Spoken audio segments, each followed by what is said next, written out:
whole idea for organizing the seminar was that, when you have the opportunity to travel the world through leadership experiences, through scholarships, you inspire other people. And I've been getting a lot of questions as to how do you win scholarships to study abroad? And then I was like, okay, I know a lot of colleagues who, Dixon, can you please record? I know a lot of friends that we are both studying abroad and all of that. And I was like, why don't I just bring this and then try to share with all of you guys? And the whole idea here, because normally when you see people, when they talk about study abroad opportunities, it's either they do like a one seminar where they focus on a certain scholarship. So I was like, let me try to be diverse and different so that we can give you guys a different of scholarships. So I organized guys from us who are studying in China, people who also studied in China, and also they're studying in Europe, specifically Germany and the UK. So without further ado, let me introduce you to our first speaker. Her name is Pelumi. She is a Nigerian. Dee, could you please put your mic? Could you please mute yourself?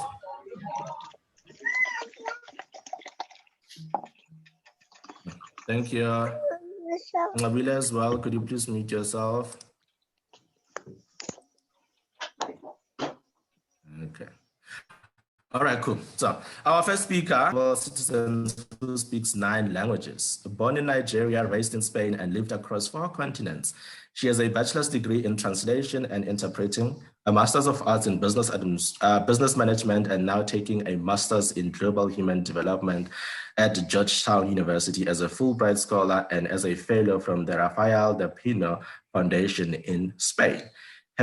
Passion to work in the field of international development stems from working in the past years with communities to take ownership of their development processes. Her work has varied from project supporting to volunteering for grassroots development initiatives in Morocco and Taiwan. In addition, she's a beneficiary of a couple of other scholarships and fellowships, including the Erasmus Mundus, the German Academic Exchange Program, the IBN Batuta Merit Scholarship, and Taiwanese Government Scholarship. Pelumi, the floor is yours. You can have a conversation with our attendees. But before you start, I'm so intrigued. Can you just tell us about the 9 languages that you speak? And then from there you'll start. The floor is yours. Thank you so much, Taveso, for the introduction. I'm a pretty normal person. So the language comes from just me being a language freak. I'm fascinated by cultures and languages. So of course, I was born in Nigeria. So English and Yoruba, my native language, and then we moved to Spain when I was 10. So I grew up in a city called Barcelona where we have another language, so Spanish and Catalan. And then I did German in my translation degree. And then I started French. And then I was like, okay, what can we do more? I started to do Arabic. I got a scholarship to study in Morocco. Then I was like, something else, something more exotic, let's do Chinese. And then I went to Taiwan. So it's more kind of like me. I was bored out of uni. So I was like, let's just study languages. And that's how, it's kind of like developed my interest and my passion for that. Thank you everyone for attending. I wanted to say, it's great to have everyone here and to kind of like share my experience. I'm super passionate about, not only language, but scholarship specifically. And that's why I actually have a YouTube channel called Ninja Inspiration, where I literally speak about scholarships. That's how much the passion is. I explain scholarships, how to get them, tricks and tips that I've learned on my own, and how to also find them. Because what I think most people say is that we know scholarship exists, but it seems like this kind of like fancy thing that only people who know about it can get it, right? And I'm like, no, the information is out there, you just have to find it, right? So the purpose of my YouTube is to just, share the information that, if you want it and you really want to pursue it, you can make it. It only depends on you. That's actually my motto. So I will try to explain different scholarships today, but of course, my other co-speakers will also explain the other ones they know about. So today I'll focus on maybe 2 or 3, specifically the Fulbright program. I actually have a bottle from Fulbright here. As you can see, Fulbright España, which is Fulbright Spain. I got this bottle this year because I'm a Fulbright this year for global human development, so international development at Georgetown in the US. And I will also explain the Erasmus Mundus program, the master's program one, because there is another one called Erasmus Mundus, which is only for Europeans. So as people that are coming from international background, the one that will be applicable to you is going to be the Erasmus Mundus program. to do your master's program. So starting with the Fulbright. So I have a list of questions here from Tabiso, so I'll try to make it a bit organized. Yeah, so with Fulbright, basically what you have to know is that there is a commission called the Commission of Fulbright in each country around the world. So for you to apply to a Fulbright, you have to know what commission exists in your country. So it's kind of like a bilateral program. What does that mean? It means that your country has an agreement signed with the US. So you have to know that the Fulbright is only for you to go to the US. You can't use a Fulbright for any other country. I think there's some questions, Tabis. Is it for me? Oh, for the group.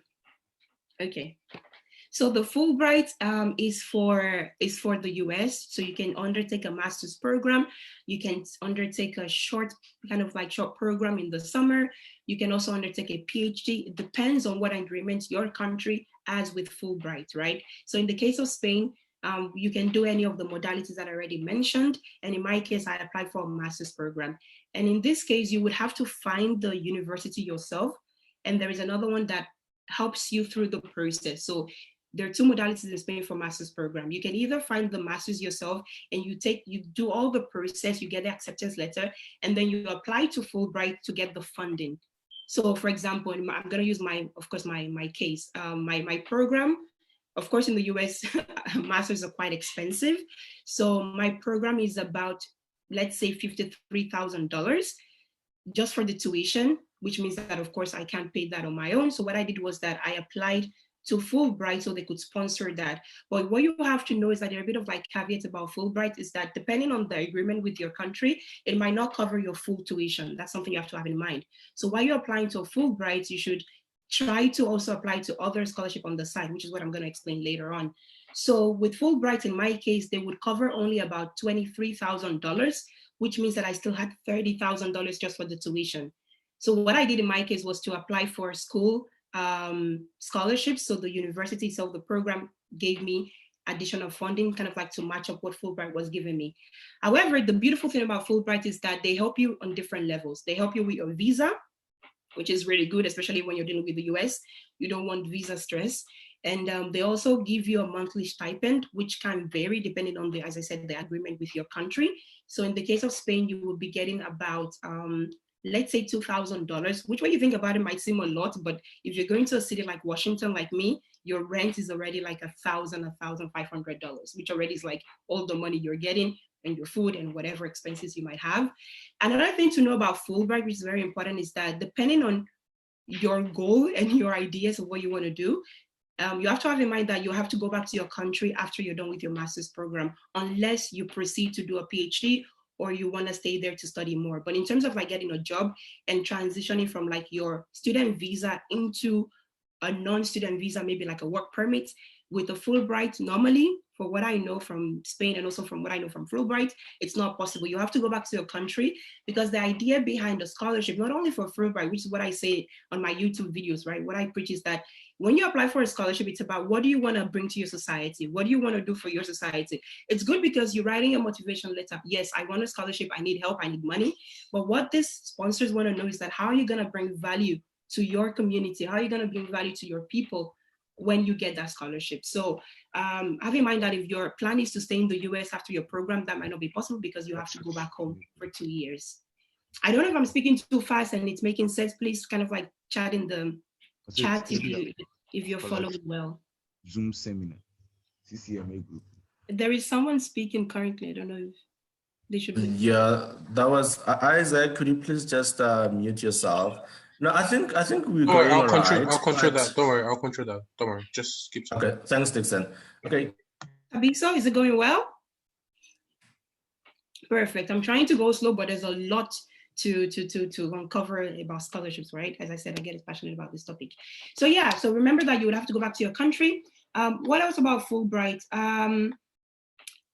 In terms of the stay, it depends. In my case, my program is 2 years, so Fulbright would cover those 2 years. I can renew after my first year, but some program can only be 1 year, so it depends on what you want to do. But as I said, normally you would have to go through the process yourself with the university to get admission and then apply for Fulbright saying, look, I have this admission at ABCD University, this is my preference, and this is what I want to do. So with the process, with Fulbright, age restrictions As far as I know, there is no, I mean, I think early 30s normally, right, for Fulbright. And for PhD, maybe even like 40, depending on, but I said, since it depends on your commission, the country, differs. So it might be different in Spain to maybe Nigeria or South Africa or other countries you guys might come from. And the good thing about Fulbright is that it's a real community. Like when you think of Fulbright, when you read the vision statement or the mission statement of Fulbright, it's kind of like to bridge people from different countries with the US. So if you're interested in things like me, development, international relations, cultural studies, international affairs, anything that has to do with like, politics or sociology, society, it's great for Fulbright because they look for kind of like these profiles. I'm not saying that if you're going to study like engineering or like mathematics or something not from social sciences, you wouldn't get a Fulbright. But the mission of Fulbright is kind of like to create a bridge between the people of other nations and the people of the US. So when you're writing for your application, have this in mind, that what is the mission of this organization? What do they want from me, right? So you can kind of like attach that to your scholarship application. What else about Fulbright? So the application itself, I wouldn't say it's that difficult. It's very similar to any other application. Of course, your CV, your motivation letter, they might make some series of questions that are specific. Others are more open.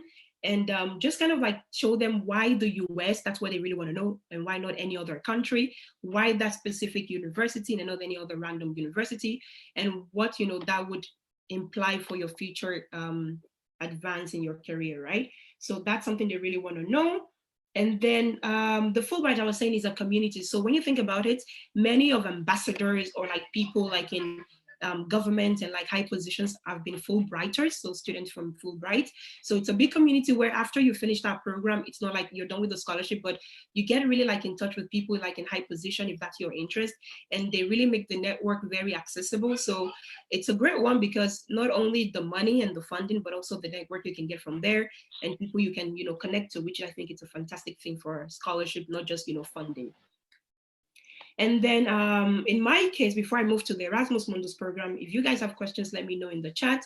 But since I said that, the funding wasn't enough from Fulbright, what was good was that I was able to secure another scholarship from a foundation. This is something many people don't know. Foundations, depending on your country, of course, local foundations, international foundations also give scholarships. So you should also check that out in case the Fulbright tuition is not enough for you to cover your master's program, right? And then the good thing is they also pay for your flight. So they give you like an X amount of money to cover your flight to the US when you have to travel, which is a very good thing. So yeah, I don't know if there are any questions, let me know, as I said, in the chat.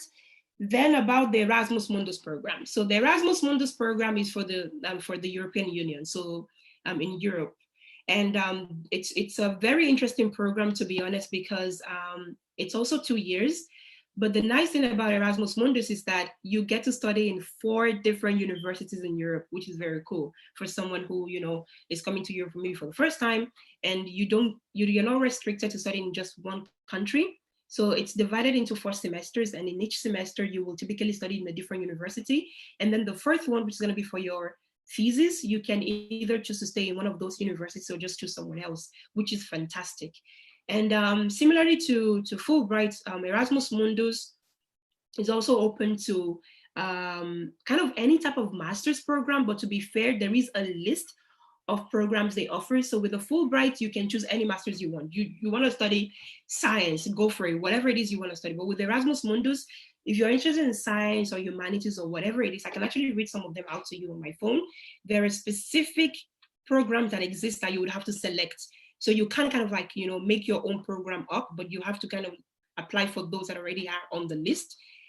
And they differ, I'm gonna read some of the ones that exist. So for example, there is one called Erasmus Mundus Joint Master Program in Urban Studies, another one in Environment and Society, another one in Food and Environmental Policy, another one in Chemistry, Management, Development. So as you can see, there's so many programs you can apply to depending on your interest.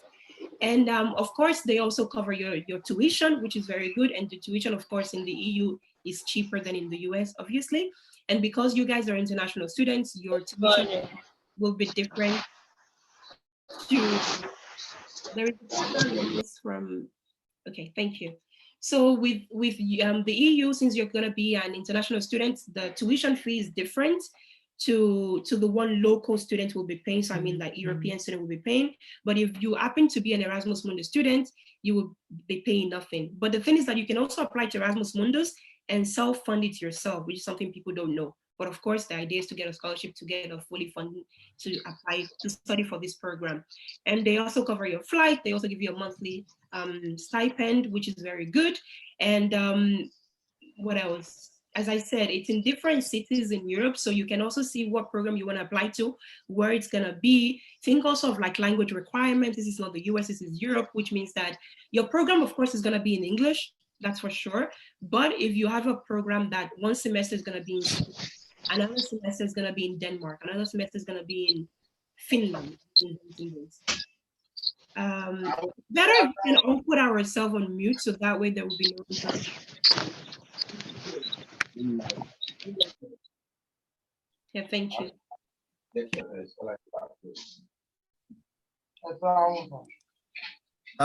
Sadiq, could you please, okay, thank you. Yeah, thank you. Otherwise, it's quite distracting to be speaking and trying to keep your thoughts while someone is making noise.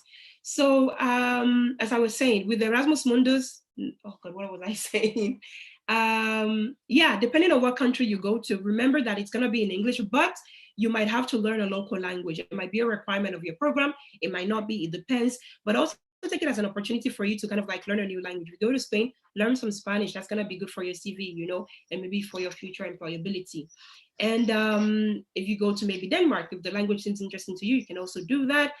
What else? I actually have a video where I went really in depth, like about 40 minutes in 2 videos on my YouTube channel, Ninja Inspiration, where I actually explained Erasmus Mundus from A to Z. So I know that now it's kind of like giving you like the idea of what it is, but it's hard to explain everything, you know, in 15 minutes, because here it's like kind of like, you know, for you to get an idea of what exists. But if you want like a full in-depth video, you can watch that and also, you know, look at the link and apply. The thing about the application though is that with Fulbright, you would apply to the Fulbright, whatever program you want to apply to. Maybe you apply for 3 universities, you apply for your Fulbright application, and that serves you for your grant for the 3 universities. With Erasmus Mundus, it's different.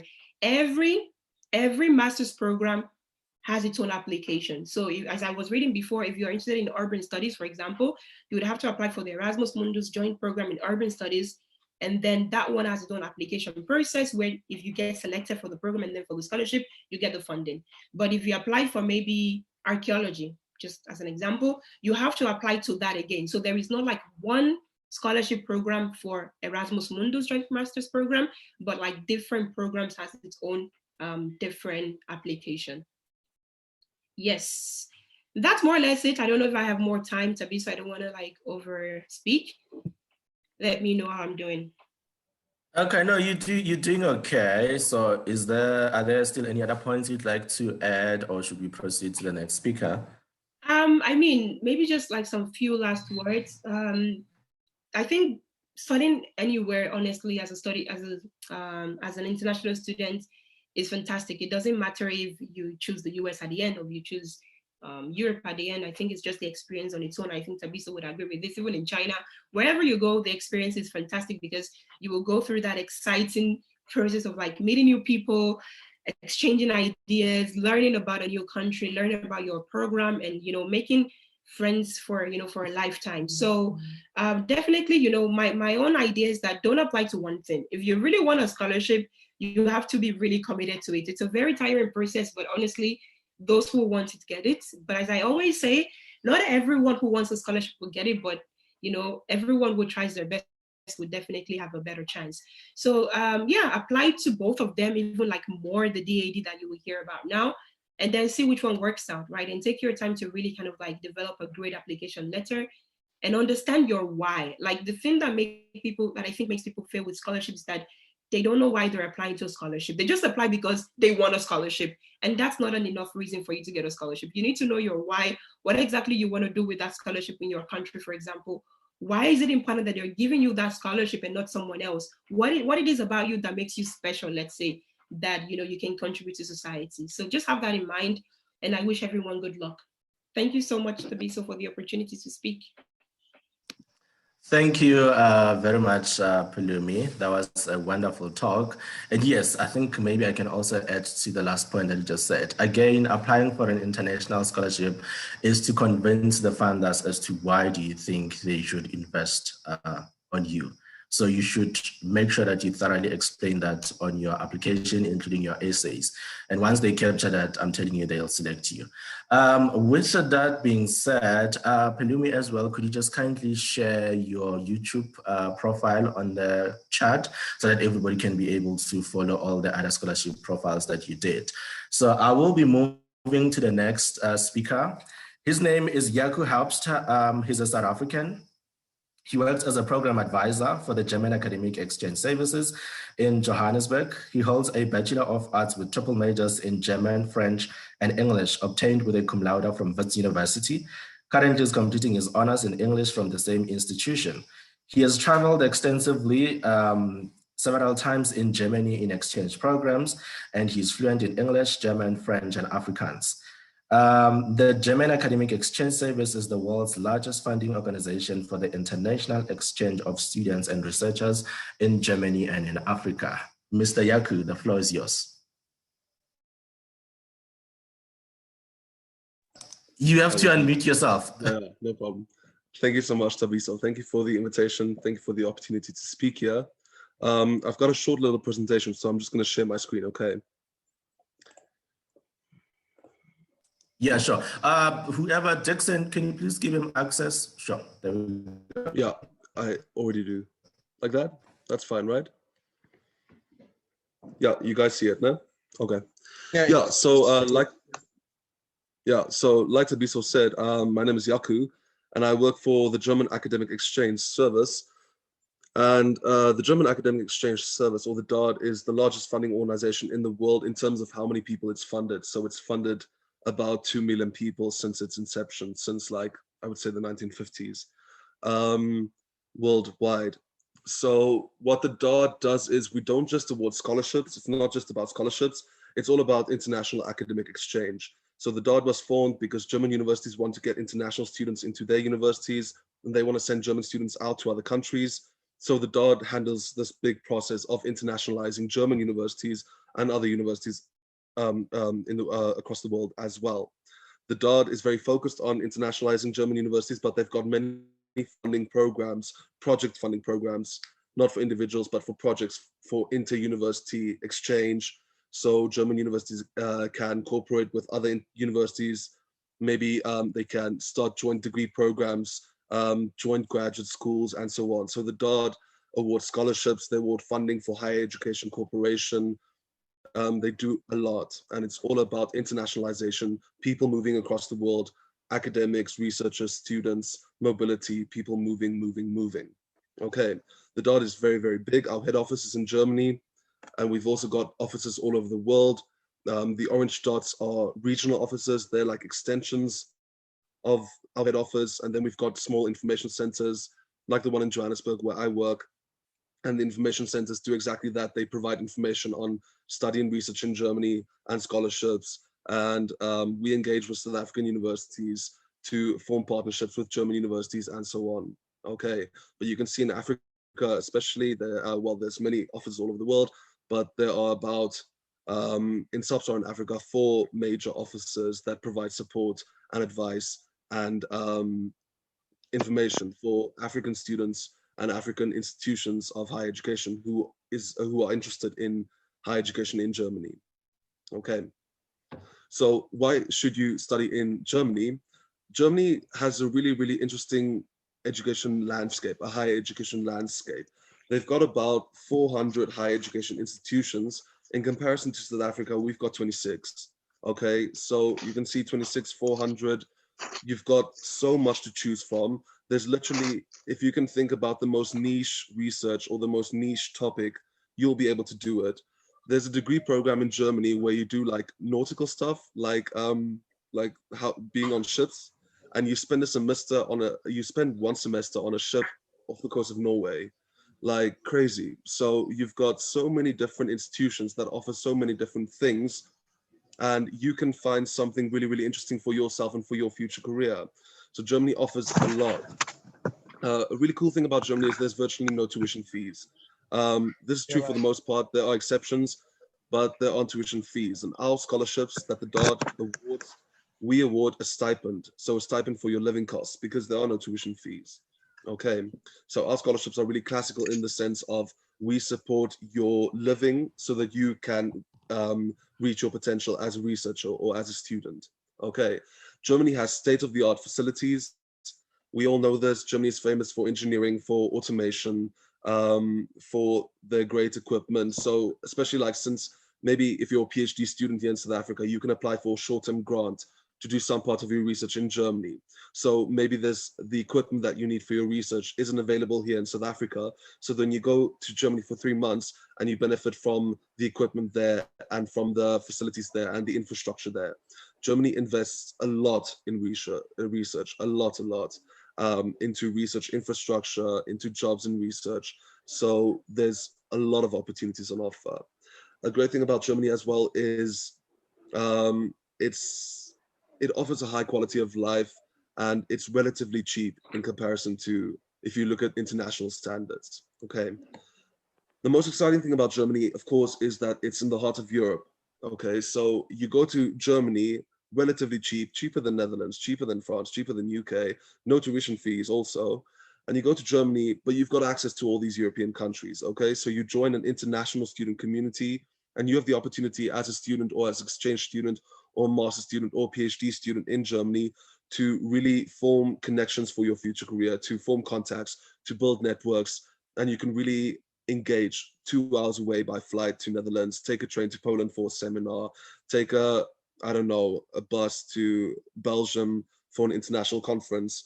Really, really easy, okay? And Germany is a really great place for students because you can move around really easily, great public transport, great facilities, great infrastructure. So Germany really offers a very comfortable and easygoing environment for international students.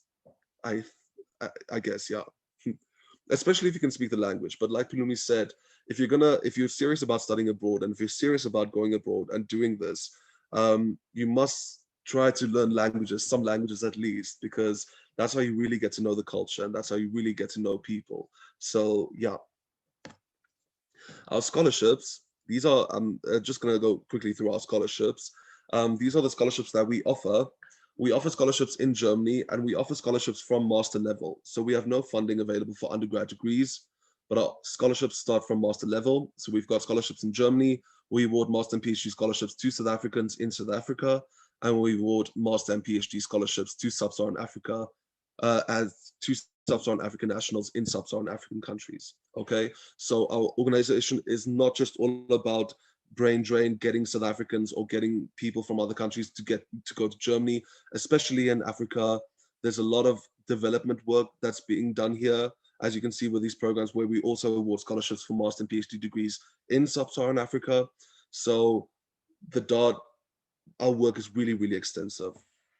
Okay, the value of our scholarships, especially for the ones in Germany, but the ones here in Sub-Saharan Africa as well, they work the same. You get a monthly stipend since there are no tuition fees.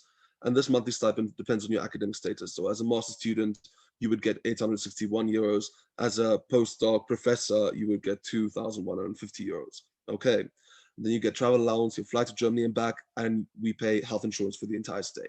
Okay. And if you've got the letter from the supervisor or the letter of admission into a degree program or something, and you've got our letter of award and our health insurance, you can apply for the student visa, then you're good to go. You've got your letter of admission into the program or the degree or the whatever, and you've got the letter of award for your monthly stipend, your financial means, and your health insurance and your flight, and then you can apply for your visa.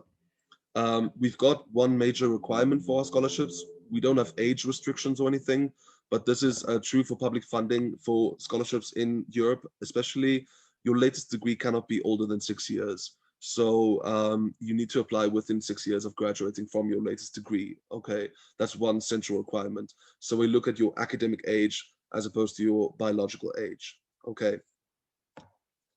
So for master in Germany, you can find more information about all these things that I'm talking about. There are links in the bar on top and there's QR codes. So you can just click on them if you like. But master scholarships in Germany, we've got limited options available. So you can't do any field. there are limited options. So in the first scholarship program, the EPOS program, we award scholarships for pre-selected master degrees in development-related fields in Germany. So stuff like agriculture, urban planning, development studies, media studies, environmental sciences, what else? Engineering-related sciences, yeah. So master degrees in development-related fields. And what you need for this scholarship is you need a first academic degree, so preferably a bachelor in honors or a 4-year professional degree. And then you need 2 years work experience in the field, okay? And then you can apply for the master scholarship. The second one, Helmut Schmidt, it's the same principle. We award scholarships for pre-selected degrees in Germany in law, economics, and governance fields, public administration fields. And here you don't need work experience. So you get your bachelor, your honors, or your 4-year professional degree, and then you can go do the master in Germany. Okay, these are two scholarship programs, EPOS and Helmut Schmidt. The focus here is development. Okay, so the focus here is the idea here is you go to Germany, you gain knowledge, and you bring that knowledge back home. Okay, these fields are development fields, law, economics, governance fields. So the idea is you go to Germany, gain knowledge, and you bring that back home, and you help to develop your home country. Okay. The third option, we've got scholarships for master degrees in arts and architecture. So it's performing arts, visual arts, music, and architecture. So if you want to do a master in those fields, you can apply for a scholarship. Here, there aren't pre-selected degrees. You can apply for any master degree in the arts or in architecture, and then you apply for our funding separately. Okay, more details on how to apply and exact requirements you'll find in the links. We've got many scholarships on offer, so I can't go into each one like specifically, but my details are at the back at the end of the presentation. So if you're really, really interested, you can write to me and we can take it from there. So for PhD in Germany, like I said, the first two, short-term and long-term doctoral research, that's for when you're a PhD student in your home country and you want to do some part of your doctoral research in Germany. So you want to, I don't know, access some sort of equipment or work with some sort of supervisor. So then you can apply for short-term, 1 to 6 months, or long-term, 7 to 10 months, and do a few months in Germany and do some part of your doctoral research in Germany. We also award a scholarship for full PhD in Germany. And then we award a small postdoc scholarship for university academics. And we've got a lot of information on our website. So if you want to find out how to find a supervisor or any other quick questions, frequently asked questions, you can check out that link. And there's a lot of funding opportunities on offer for PhDs, especially in Germany for doctoral students, postdoctoral students. And our scholarships are just some of them. But in this link, funding guide, you'll find all scholarship opportunities for Germany. Okay, so check out that link. So in South Africa, like I said, we award master and PhD degree scholarships to South African citizens. And we do this with the National Research Foundation, the NRF here in South Africa. So each year we award 60 master and 60 PhD scholarships to South Africans for any field at any South African university. And you apply through the National Research Foundation. You follow their guidelines. The applications for next year have closed, but you apply, it's open each year. You can check out the link for more information. But the really, really great thing about this scholarship is you get to do your master PhD here in South Africa. We pay your tuition fees, everything here, but you can still apply to do short-term research in Germany as a master or PhD student. And you can also apply to do summer schools in Germany if you hold this scholarship. And then our scholarships in Sub-Saharan Africa, it's the same thing, master and PhD scholarships for Sub-Saharan Africans in Sub-Saharan Africa. But these are in selected fields because it's at selected departments or centers or research units. These are mostly in development-related fields. So you have to check if there's a degree, master scholarship or PhD scholarship in your field. So it's in countries like Nigeria, Kenya, Ghana, Tanzania, countries like that. And you as a South African student can go to those countries and do your master PhD there if they've got something in your field. Or other Sub-Saharan African nationals can come to South Africa and do their master PhD here if there's something here in their field. Okay, so it's all about inter-Africa mobility, African students, researchers moving about, and capacity building, obtaining their master and PhDs here, and maybe becoming university lecturers. Okay, so it's about sustainability, capacity building, and training future leaders here in Africa. Okay. The great thing about these scholarships as well is you can apply to do short-term research in Germany, or you can apply to do the summer schools in Germany. So you get to do your master PhD here in Sub-Saharan Africa or in Kenya, for instance, but you've still got this Germany experience. Okay, those are our major scholarships. There are some other ones, perhaps, but you can all check that out on our website. But yeah, like Palumi said, our scholarships are difficult to apply to. It's not easy to get our scholarships, especially the scholarships for Germany. They're very, very difficult. You deal with international competition, but you never know if you don't try. And that is why our information center is here in Johannesburg for South Africa. So if you're really, really interested in applying for these scholarships, please do email me, because I can offer you more advice and tips, and we can work together and see if we can get you to Germany and get you to obtain this international experience. I mean, if you do your master in Germany, nobody's going to send you back after you do your master. You don't have to come back to South Africa. You don't have to pay back the scholarship. You don't have to work for some time for us or for something. So you're free to do whatever you want. If you finish your master in Germany, you can stay in Germany. You can apply for a job seekers visa and look for a job there in an NGO or something. Or you can come back to South Africa, or you can apply for a new scholarship. So yeah, I mean, any sort of study abroad, international education experience is going to give you an edge on your CV. That's no doubt about it. And like Palumi said, I've also done these exchange programs and so on. Every single person that I've talked to who's done something like this, they've only got good things to say. It's very, very rare when that you hear that somebody had a bad experience. You go to this new country, you meet new people, you meet people so easily, like so easily, you make friends so fast, and you just explore a new country and a new culture with new friends, and you just become a much more well-rounded person. Like, your world really opens up. Like, it's really, really an amazing experience, and everybody should try to do it. If you need more information, you can book a consultation with us. If you want to speak to me one-on-one, you can do that, follow that link, or you can download some electronic brochures with that link or that QR code. We've got some electronic brochures available for you, so you can check that out. And then you can email me anytime, dot@wits.ac.za. And yeah, if you want to ask anything else, follow our social media, Instagram, Twitter, Facebook. Our Instagram is really cool. We collect stories from people who have held our scholarships or been to Germany, or Germans who have been to South Africa, and we collect it in this really nice pattern, so you can see pictures from actual South African students who've been to Germany, and you can see that people have done this. It's not impossible. So go check out our Instagram, check out our website, and contact me if you've got any more questions. Thank you so much. Thank you, Tabiso. Thank you very much, Yaku, for a wonderful presentation. And actually, I liked when you said the word edge. You know, we as Wits, once we obtain our degrees, we normally say Wits gives you the edge. So with that being said as well, as Yaku has said that they are based in Johannesburg, so their offices are at Wits University, the Bloemfontein campus, those of you who are around the area, so you can always pop them and visit there. But of course, that is once the universities allow people to come back. All right, with that being said, I'm gonna move to the next speaker. Her name is Asafika Mpako, a South African who holds a Bachelor of Arts in Honors from the University of Cape Town, specializing in development studies.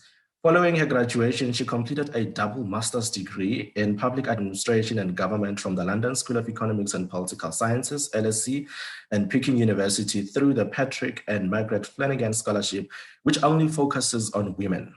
For her contribution to addressing socioeconomic injustice in low-income communities, she was selected as a fellow for the South African Washington International Program, SAWIP, of which is hosted in America, and the Young African Leaders Initiative.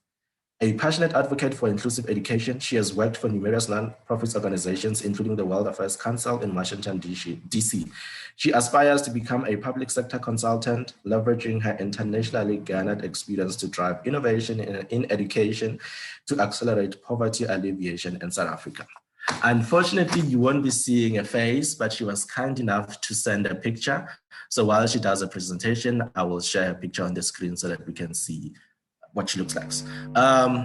Dixon, can you give me access to share the screen so that I can put her picture? But in the meantime, Asafika, the floor is yours.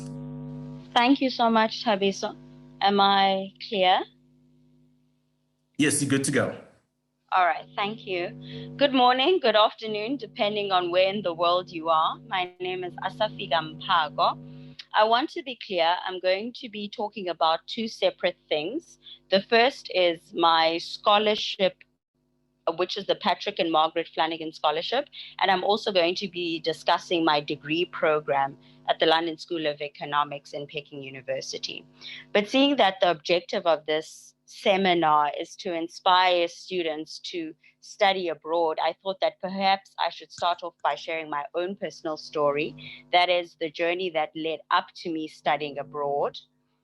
I was born in Umtata in the Eastern Cape province in South Africa, but I spent the majority of my childhood and teen years living in a very small town called Kokstad in KwaZulu-Natal. After completing high school, I completed my undergraduate studies at the University of Cape Town. And as Tabiso has said, I hold 2 degrees from UCT. The first is a Bachelor of Social Science with a triple major in International Relations, Public Policy, and Industrial Sociology. And the second is a Bachelor of Social Science Honors in Development Studies. So despite being a very bright and diligent student, I never believed that studying abroad was in the realm of possibility for me. And so it wasn't something that I even considered. But the turning point came when I was selected for a leadership development program called SAWIP, the South Africa Washington International Program, that afforded me the opportunity to travel to the United States, to Washington, D.C. for the first time, to gain professional experience at the World Affairs Council for a period of about 2 months. And upon my return to South Africa, I began to see the world and my place in it very differently. So I began to believe that I too could achieve anything that I put my mind to. So at that point, I began to search for scholarships to fund my studies abroad. And I learned about the Patrick and Margaret Flanagan Scholarship, which is my sponsor. The scholarship enables South African women graduates, so it excludes men, to attend university abroad to obtain a postgraduate qualification, that is a master's or a PhD. It is administered by Rhodes University on behalf of the Flanagan Trust, and they provide funding for 2 years up to the value of 450,000 South African rands for each individual year. So the scholarship pays fees to your university of choice, and then they give you pocket money each quarter. Selection is based on academic merit and broader qualities of intellect and character, which of course, as Pelumi and Yaku have mentioned, you will have to motivate for in your cover letter. As far as application materials are concerned, they require a full CV, a cover letter, of course, motivating why you should be selected as a recipient of the award. And in the cover letter, you also have to detail where and what it is you want to study. So you must have given that some thought. A full academic record is also required, including degree certificates if they are available at the time of application. If not, you will have to indicate so. Later on in the process, once they have selected candidates, they will also require academic references from your lecturers. So shortlisted candidates are invited to an in-person interview in Grahamstown, also in the Eastern Cape, and all expenses are covered by the trust. And when I interviewed in 2016, there were 8 panelists, which can be quite intimidating. But if you prepare thoroughly, and if you know what has motivated you to apply to study abroad, then that calms your nerves a bit. So what I appreciate about the Patrick and Margaret Flanagan Scholarship is that it allows you to study anywhere in the world you choose. Again, this is only for South African women graduates.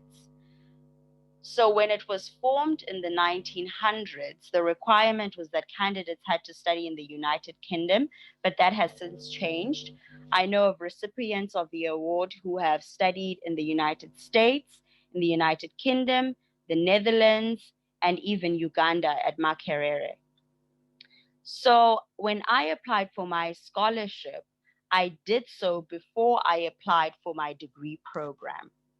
So as I said, the scholarship allows you to choose where in the world you want to study, but I applied for my scholarship first, and I did that in August of 2016. If I remember correctly, the closing date was the 31st of August.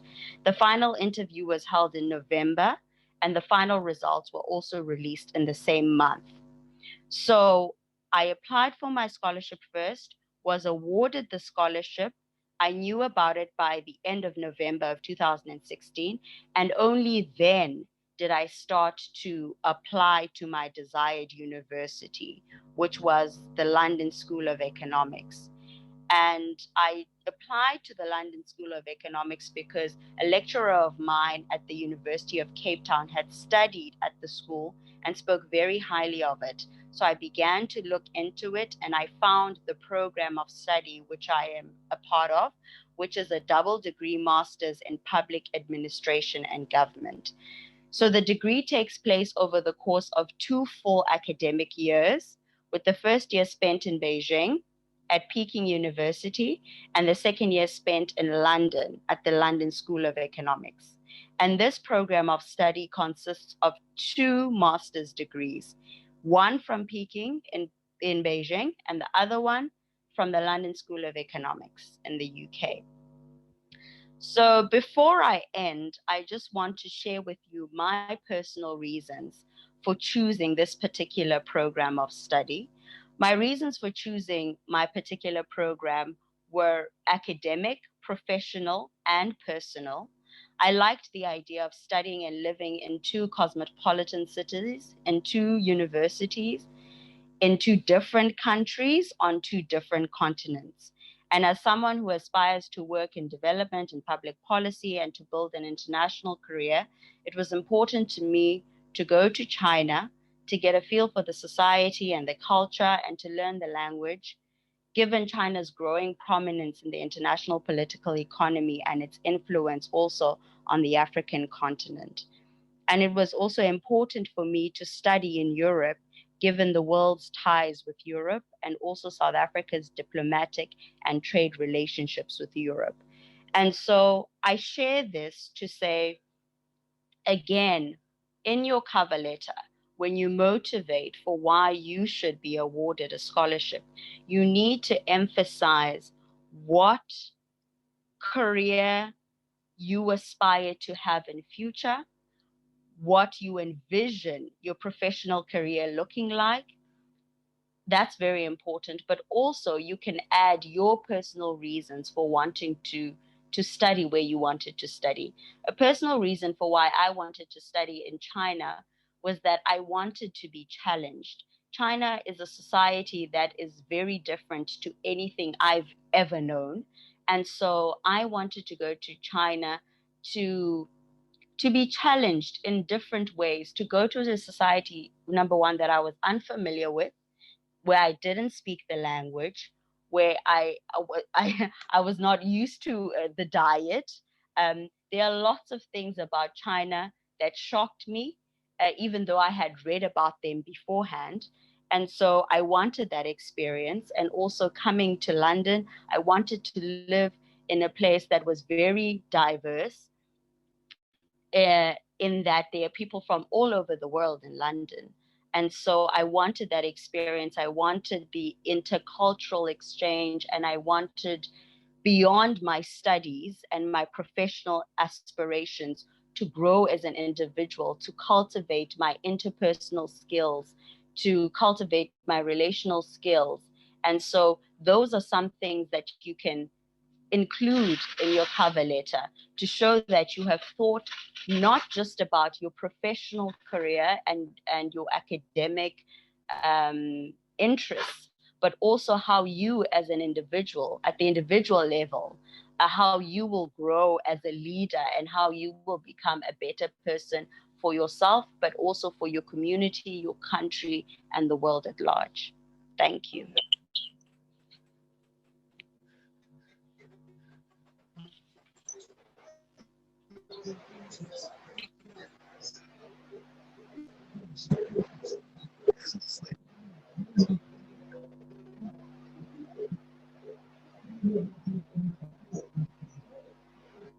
Thank you, Safika. Sorry, I had an internet glitch, but I see I'm back. Thank you very much for that wonderful presentation. And also, I think what I would like to add there as well is that among all the scholarships that you'll be applying for, you will find that 98% of them, they've got one common thing. And that common thing is references. So it is always advisable to keep or to be in good terms with your lecturers, because at the end of the day, they're the ones who will be giving you a reference, and that reference will qualify in giving you admission. So always make sure that you respect your lecturers, or the supervisor that you choose, it's someone that will be working in your good favor. With that being said, I'll be moving to our fourth speaker. His name is Jimmy Billy.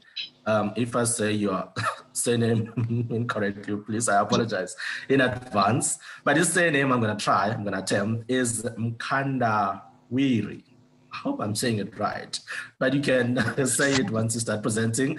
Billy is a Zambian who holds a bilateral Chinese-Zambian government scholarship and is currently pursuing a bachelor's degree in economics and international relations at a diverse and competitive Yuan College of Peking University.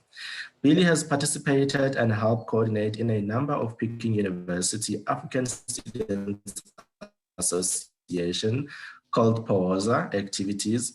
He has also worked with the Peking University African think tank, PET, in the publication of their first ever report, the 5,000 Mile Report. He's also the current General Secretary of PUASA. Billy, the floor is yours. Dixon, could you please let me share my screen?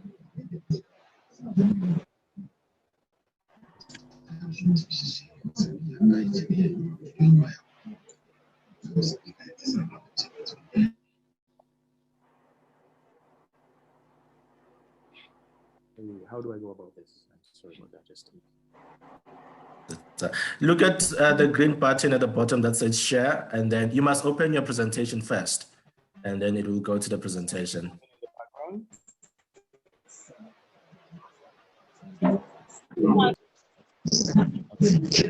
Oh, Billy, you can share the file with me, and then I would help you out.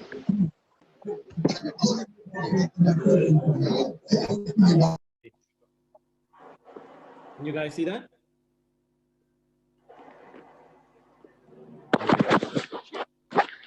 Good afternoon and good evening to everyone who's tuned in. Thank you to Tabisa for that introduction. My name is Jimmy Billy Mkandawir, and I come here, and I'm currently studying and doing my undergraduate studies in China, Peking University.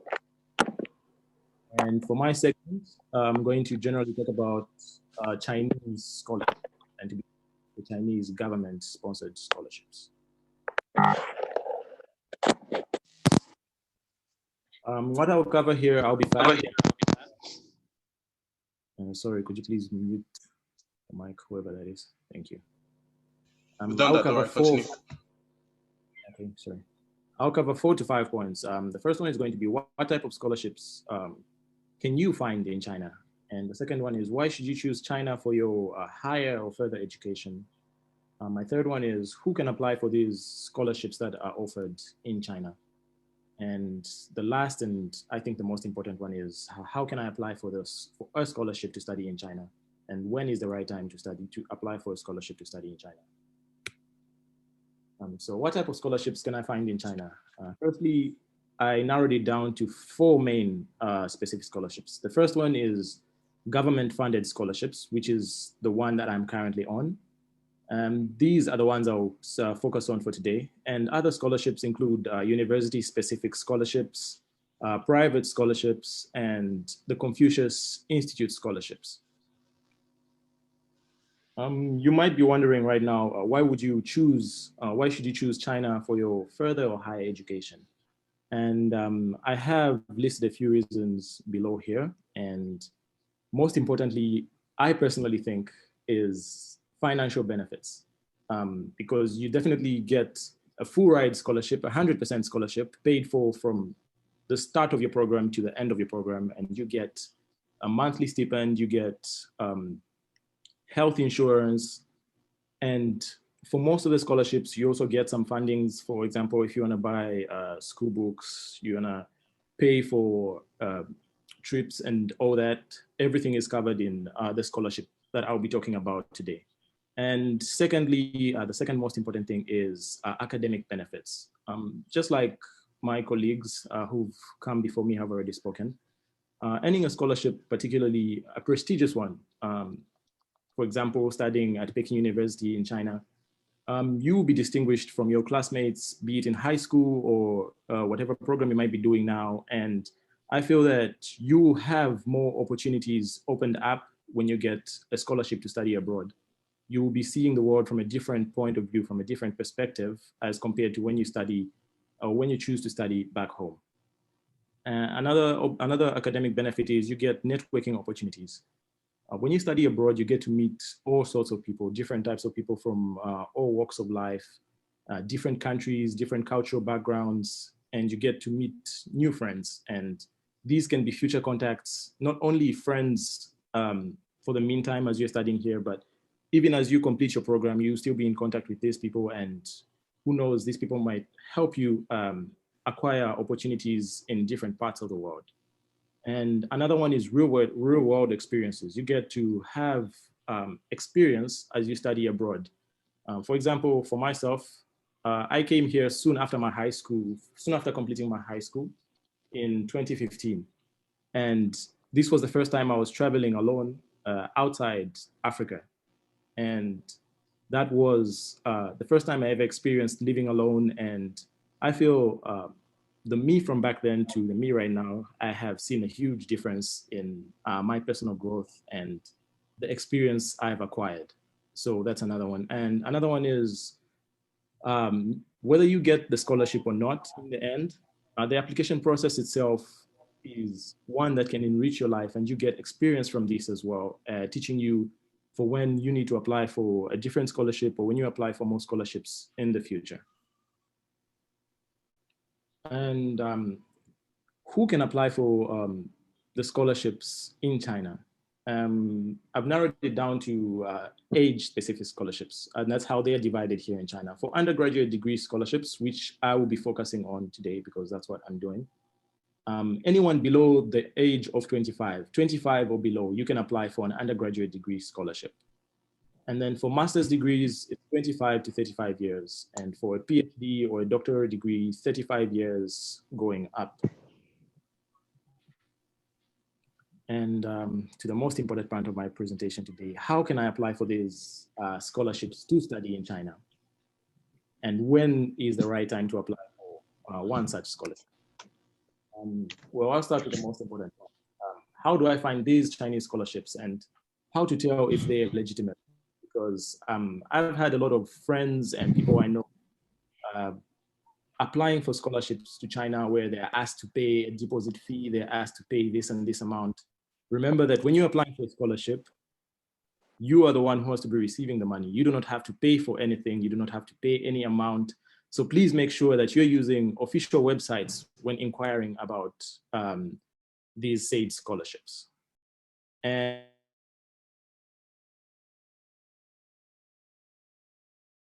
the best way to go.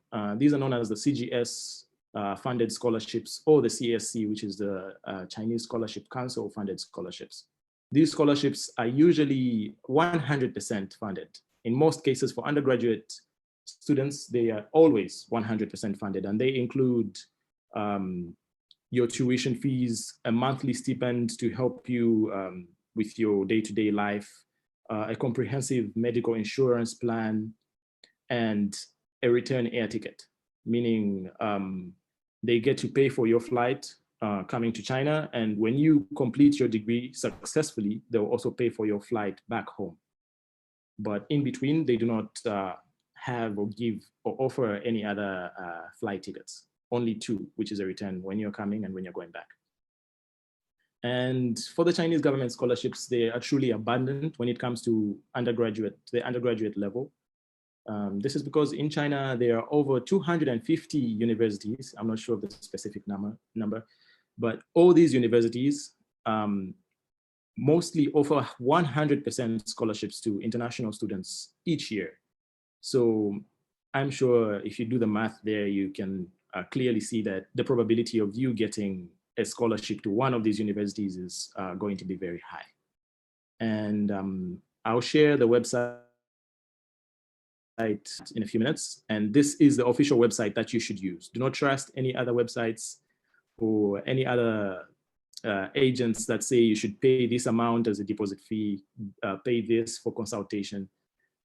This is a scholarship and it's the one that has to fund your studies there. You do not have to pay for anything. The only thing I think you have to pay for would be for your visa before coming here, and that you be paying for that home before you travel to China.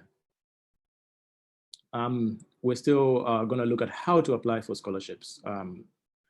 One important thing to remember is the only way to have a shot at winning scholarships is to apply for scholarships.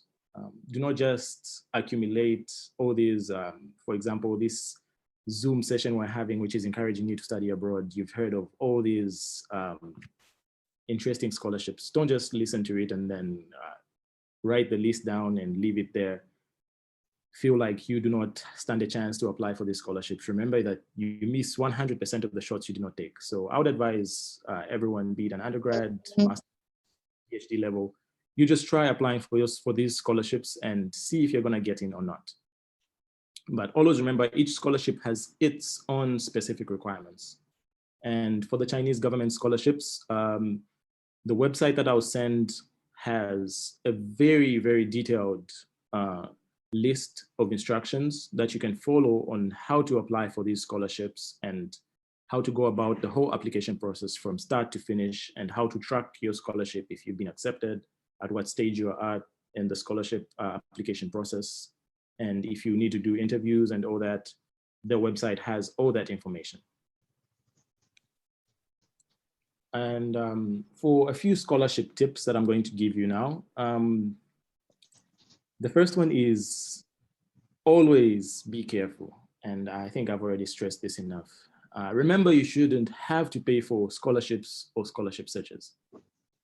Make sure the scholarship information and offers you receive from whichever website you're applying to, whichever agency you're using, be it the embassy, be it someone you know, they have to be legitimate, and make sure that whatever you're applying to is backed and real. The second one is always be thorough. China also offers not only these full-on ride scholarships of 5 to 6 years, 4 years. We also have programs that are 1 year, 6 months, exchange summer programs. And I would advise you to not overlook any of these smaller scholarships. As I feel, for example, if you come here for, let's say, 2 months, 3 months, that would also open more doors and opportunities for you to see what you want to do with your academic life in the future. Do not overlook any of these 2-month scholarships and say, I do not want to do this because it's too short for me or anything like that. I'd advise you to apply for that, go through it, and see how that would help you in the future. The third is be organized, always be organized.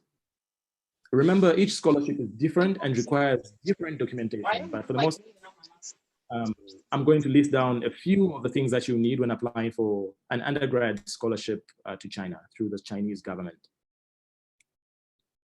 So basically what you need are these 4 basic requirements. The first one being cover letter or a personal statement. A cover letter is something that you're going to write that's going to be sent to the judging committee or the scholarship committee that has to give a short but in-depth, detailed background about yourself. And you also have to explain in this short, in-depth, detailed writing about your background and explain why you stand or why you deserve to win this scholarship. And secondly, transcript. These are your let's say you're in high school right now and you'll be graduating, be it this year or next year. I'm sure you'll be writing your final exam soon. And you have to use your transcripts when applying for these scholarships. For example, if you're applying for science major subjects, you definitely have to have mathematics, physics, chemistry in your transcript, and also have good grades in those subjects. If you're applying for humanities or social sciences, you have to have this relevant social science and humanities subjects. And another thing I did not list here is language requirements. For studying in China at an undergraduate level, for most of the scholarships and the Chinese government scholarship, it requires that you should study in Chinese, which is what I'm currently doing right now. But do not worry, you do not have to know Chinese beforehand. You do not have to be a Chinese guru before coming to China. You'll be given 1 year, if you get accepted, and when you get accepted, study in China. The Chinese government scholarship also covers 1 year of Chinese language, intensive Chinese language training. And after that 1 year, that is when you're going to start studying your major in whichever university you chose and in the Chinese language. And this is for the undergraduate level. For the master's level, PhD level, most of the programs I taught in English. And the third basic requirement you need are essays. This essay is going to be something that you have to write about the major or the course that you want to take and why you want to take this course and what motivates you to take this course. So it's also going to be a short 1-page, 700 to 1,000 word essay that you have to write. But always remember, this is one of the key areas that's going to help you win the scholarship. It will help you stand out from the crowd. So make sure you write your essay very diligently, make it in good writing, and it should be an honest story. And the last thing that you need is a resume. I know when you're in high school and a fresh graduate, we do not really need or use resumes, but you should know how to write one because you'll be needing these resumes when applying for various scholarships at undergrad level. I think for most scholarships, you do need a resume. So learn how to write one up like that, and you need a resume. And another thing I did not list here, I just saw it, sorry. You also need recommendation letters. For the undergrad level, for the Chinese government scholarships, you will need 2 recommendation letters, be it from your teacher, your headmaster, or whichever. I think it should be, you should get a recommendation letter from the teacher who's teaching you the course or major that you want to pursue. So for example, if you want to pursue engineering, try getting a recommendation letter from your mathematics, physics, or chemistry teacher. And the other recommendation letter would be best if you get it from one of the teaching staff who is probably the headmistress or headmaster in your school. And the next application tip is always be honest, guys. Do not lie about your grades, your membership, what you've done in high school.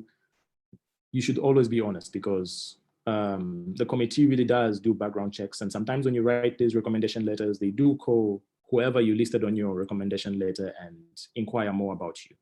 So always be honest when you're applying and writing down your personal statement or writing down your essay. And be proactive. This simply means, like I said in the beginning, do not just apply for one scholarship and think you get it. Apply to as many scholarships as you can. For the Chinese government scholarships, you can apply to as many universities as you want. So that's one upside to it. And if you're applying through the website, you'll be given an option to apply to 3 different universities. So I'd advise you to choose those 3 universities diligently and choose them in accordance to the major and the course you are wishing to pursue. And the last 2 scholarship application tips, be diligent. Always pay attention to the details. Like I said, I'm going to send in the website that you have to use when applying for scholarships to China. Always pay attention to the details because the website has all the information from A to Z, how to apply, when to apply, and how to go about it. And the last one and most important thing is always be on time. Remember, when you apply for scholarships, there is a start day and a deadline. Do not miss the due dates. And I'd advise you to, since we have these phones and everything like that, you can set a reminder on your phone probably a week before the deadline, reminding you that there's a scholarship deadline coming up in a week or in a month. And it's best you send in your applications way long before the deadlines.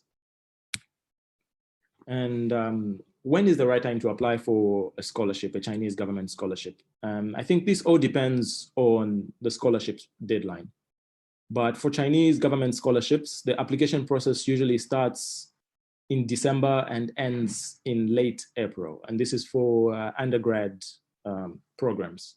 So I'd advise you to start, looking at the time right now, already in October, I would advise you to start getting all these requirements that we've talked about, because I know applying is really a tedious process. So you need your essays, you need your results, you need your resume or CV. So getting all these documents ready beforehand would really help you. And by the time December, January is coming, you just send them in and wait for a response.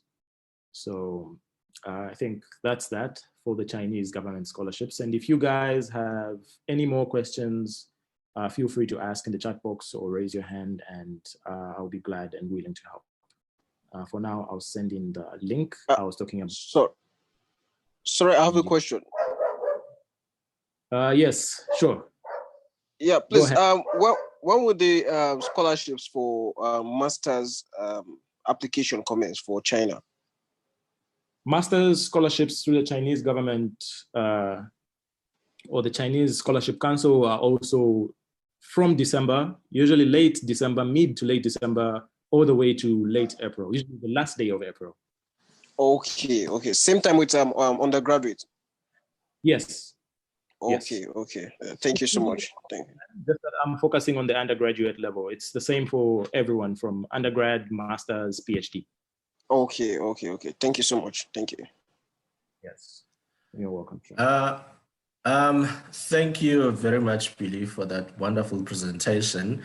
Also, what I liked, you mentioned the idea of legitimate scholarships. So sometimes if you're applying for a scholarship and you're not sure, the first point of contact that you can go through is that certain embassy.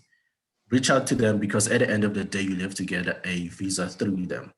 Mostly, it's much easier if you connect with them on Facebook, because sometimes they forgot their general email is something that is, say, maybe something embassy .co something, of which is not attended by one person. So they might miss your question. So just reach out to them on their social media, and they will be able to tell you if that scholarship is legitimate or not. And also, again, when Billy talked about honesty, if you're going to be starting to apply for those emails, right now with social media and the idea of communication as aspects, just try to check your Facebook, your Instagram, your Twitter, and see what you posted. And if you posted something that you think might work in the negativity on you getting that scholarship, make sure that you change your settings and hide everything. I would say, especially with China, because China doesn't have the same democracy as the other countries have. Even if it's not you who posted that, you might be something that I posted and then you share it as well. It might work in, it might not work in your favor when you apply for such scholarships, when they do the things of screening. And also the other advice is, before you apply for scholarships, just go and look at their frequently asked questions and thoroughly read them, because you might start, it's a daunting process, and then find that in the middle of the application process, you don't qualify. So it's always advisable to check that and see if you thoroughly apply, and then you start investing time. With that being said, I know all our speakers, they've spoke, but we decided to throw you a surprise. So we've got the last scholarship that we'll be speaking about. It's also studying in China. I am the recipient of that scholarship, alongside with my two colleagues on this chart, Dixon and Mr. Siwaji. The scholarship is called the Yanqing Academy of Peking University. So the scholarship, actually what they did, it's more or less the same as the Rhodes Scholarship in the UK. Their admission acceptance criteria, they only select 2.7% on a yearly basis. It's open to all countries of the world. their age restriction is 25 years of age. They only give you an exception if you went to the military, of which now they extend the age up to 28 years. But I would say give it a try. I've seen people where they've been more than 29 and they've admitted them. The scholarship is lucrative in a sense that you've got, at the end of the year when you graduate, we'll be graduating with 6 different degrees. All of them is Masters of Law in China Studies, and then you choose your concentration. So this ranges from, it can be literature and culture, philosophy and religion, law and society, economics and management, politics and international relations, and history and archaeology. And the beauty of it is that it's very diverse and exclusive in a sense that from their programs, the modules are not rigid. So you might take something in politics and IR and end up doing something that is into philosophy and religion. The only law that they thoroughly enforce is that if your concentration is literature and culture, your thesis must be focused on literature and culture.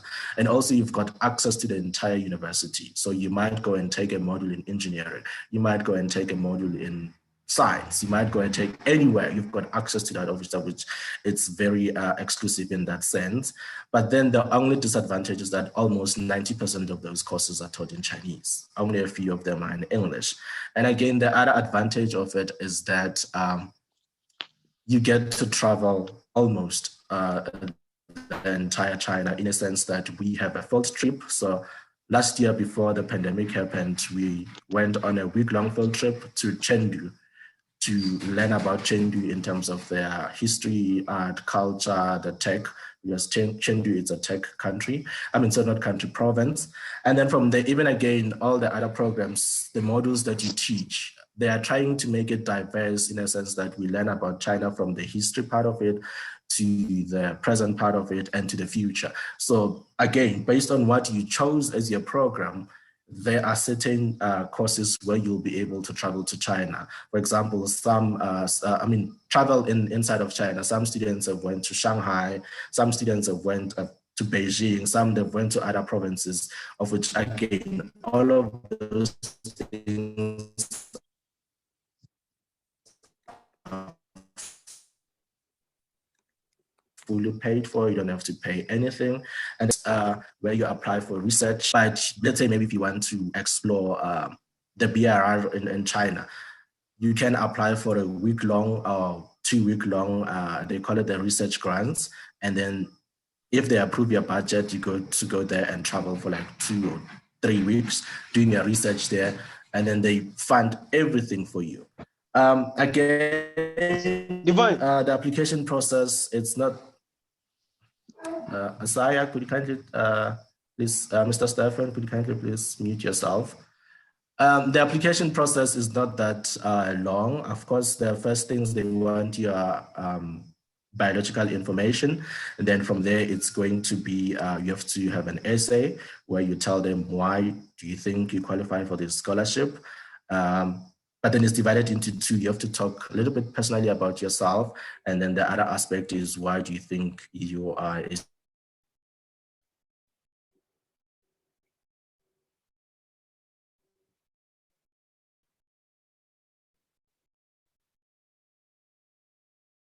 Tabiso, unmute yourself. You're muted.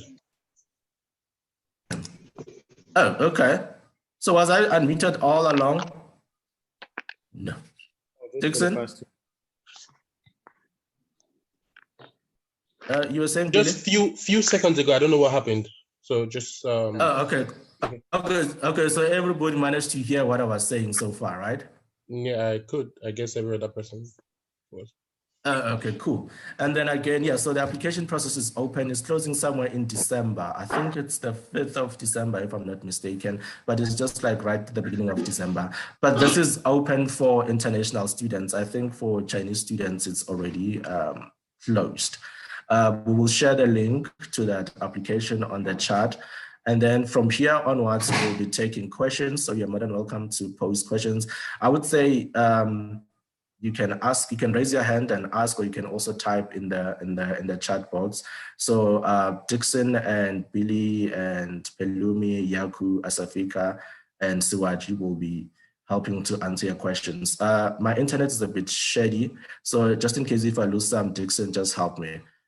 And then, yeah, we're ready to take the first setup. Oh, by the way, I didn't even introduce myself. So this is weird. My name is Tabiso, as I've said. I am a South African as well. I studied at the University of Johannesburg for a BA in social sciences. And I was always so eager to study abroad up until I saw a program that was offered by the Internationalization Office at the University of Johannesburg to go and study in China for a month, a summer program to learn about the BRICS bloc. And then ever since there, I've always been so enthusiastic to go and study abroad. And I've been to a couple of Asian countries, including Malaysia, Singapore, China, Thailand. And then from there, I went and did a BSc honors in geography from the University of the Witwatersrand. And then now currently I'm doing the master's with the Yenching Academy as the only South African for the 2019 cohort and the first graduate from WITS and UJ respectively since these institutions were established. With that being said, we'll be taking your questions. You're more than welcome to pose any question to any of the speakers. Okay, so we have Abiba Saidu, if I'm not mistaken. Yeah, Abiba Saidu. You can unmute yourself and ask your question, please.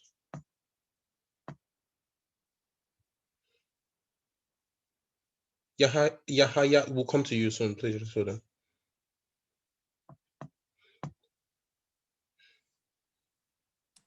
Habiba, can you please unmute yourself? Yeah. Okay, so I think I've seen a question he posted in the group. What is the eligibility for masters in China? Billy, do you want to handle that? Okay. I will answer part of it, and then I think I'll leave the other part for Yenching scholars, because that is also a master's program.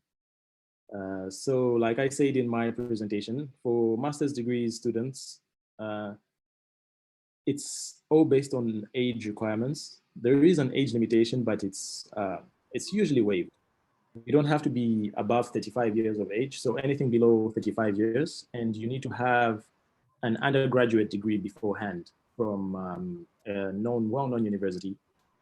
And if your program is going to be in English, because in China you have two options for masters, the English taught programs and the Chinese taught programs.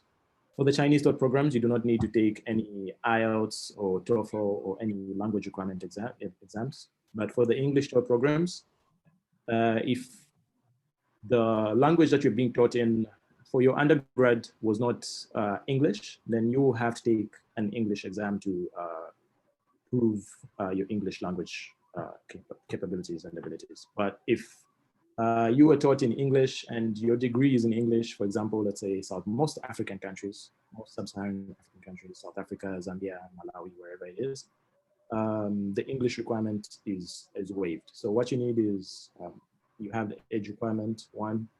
Two, you need to have an undergrad degree beforehand, and you can still apply for a master's degree whilst you're still doing your undergrad, as long as you're in your final year and you have your whole transcript and a letter from your school guaranteeing that you will graduate the year that you'll be starting your undergrad. So, for example, the Chinese school year always starts in September, usually September or late August. So you might graduate in June, July, and start your master's program in September. That is okay. And well, you might also, you have to apply, just like I said, the deadline is from, the application period is from December to April. So you'll be getting your answers back in May, June, July for the program that starts in September. So basic requirements are, you need to have an undergrad degree, and then just like I said, for the undergrad program, you need to have a motivational letter, recommendation letters, reasons why you want to study that program, your resume or your CV, and recommendation letters, usually 2 or 3, depending on the program you're applying for, from your professors from your previous school. So that's for the Chinese government scholarships. And for the Yenching scholarships, I think Hassan or Tabiso will help me with that one. Okay, so Hassan, you want to take it up from there? Suwajay.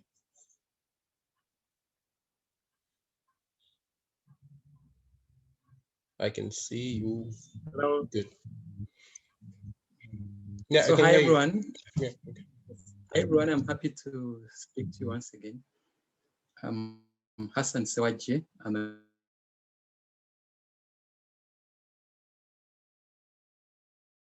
at the Yanqing Academy of Peking University.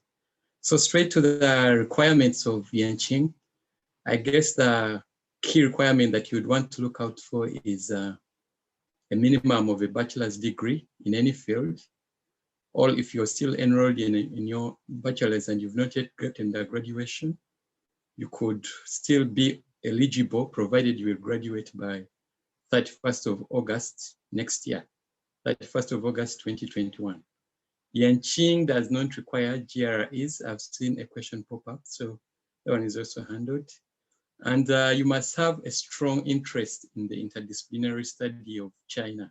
You should always demonstrate that you're interested in learning more about China and trying to connect the dots. How is China going to affect or positively impact on your career aspirations or community efforts?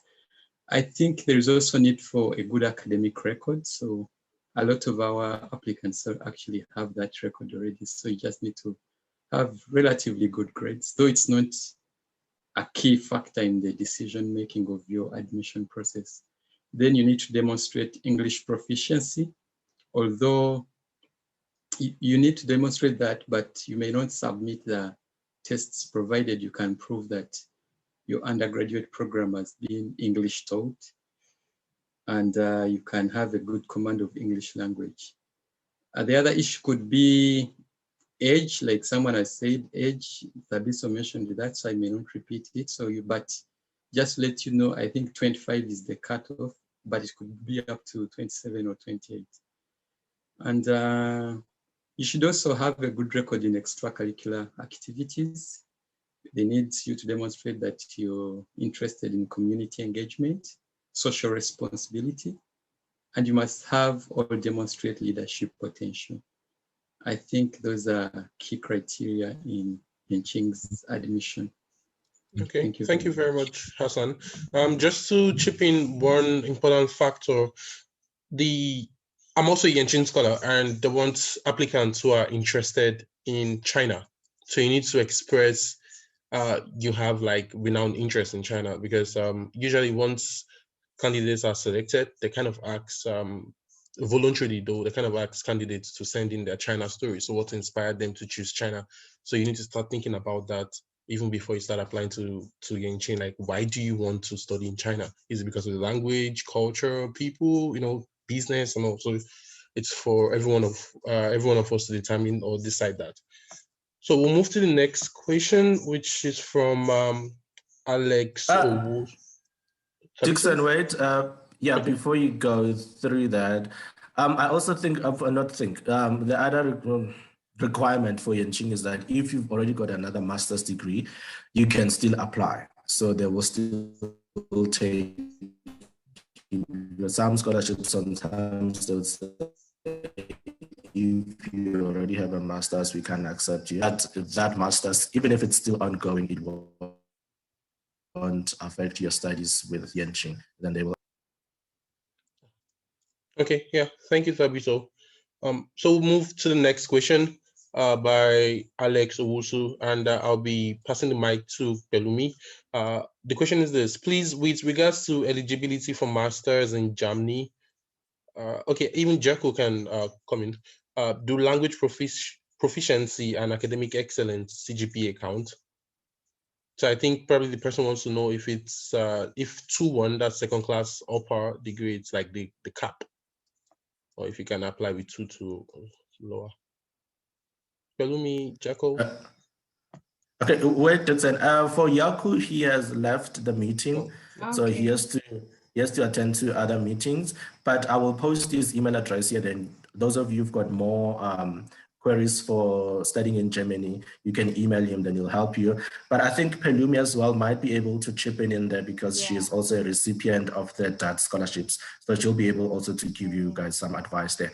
But I think, before we answer that, the question you just read, Dixon, can we take, what's his name? Eliasu, he's been raising his hand for more than 5 minutes now. And then from there, we'll follow the questions. I will post Yaku's email in the meantime. Thank you. Should I answer or wait for the other question? Wait, let's wait for Eliasu to go through because he's been raising his hand. Okay. Then from there, you can answer. Hello. Please, can you hear me? Yes, you can hear you. Go ahead. Okay, please, I want to ask whether I can get the host personal details so that maybe in case I have challenges in application, I can contact you for emergency or immediate response.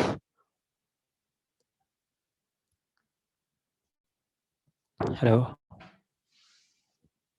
Hello? Please, can you hear me?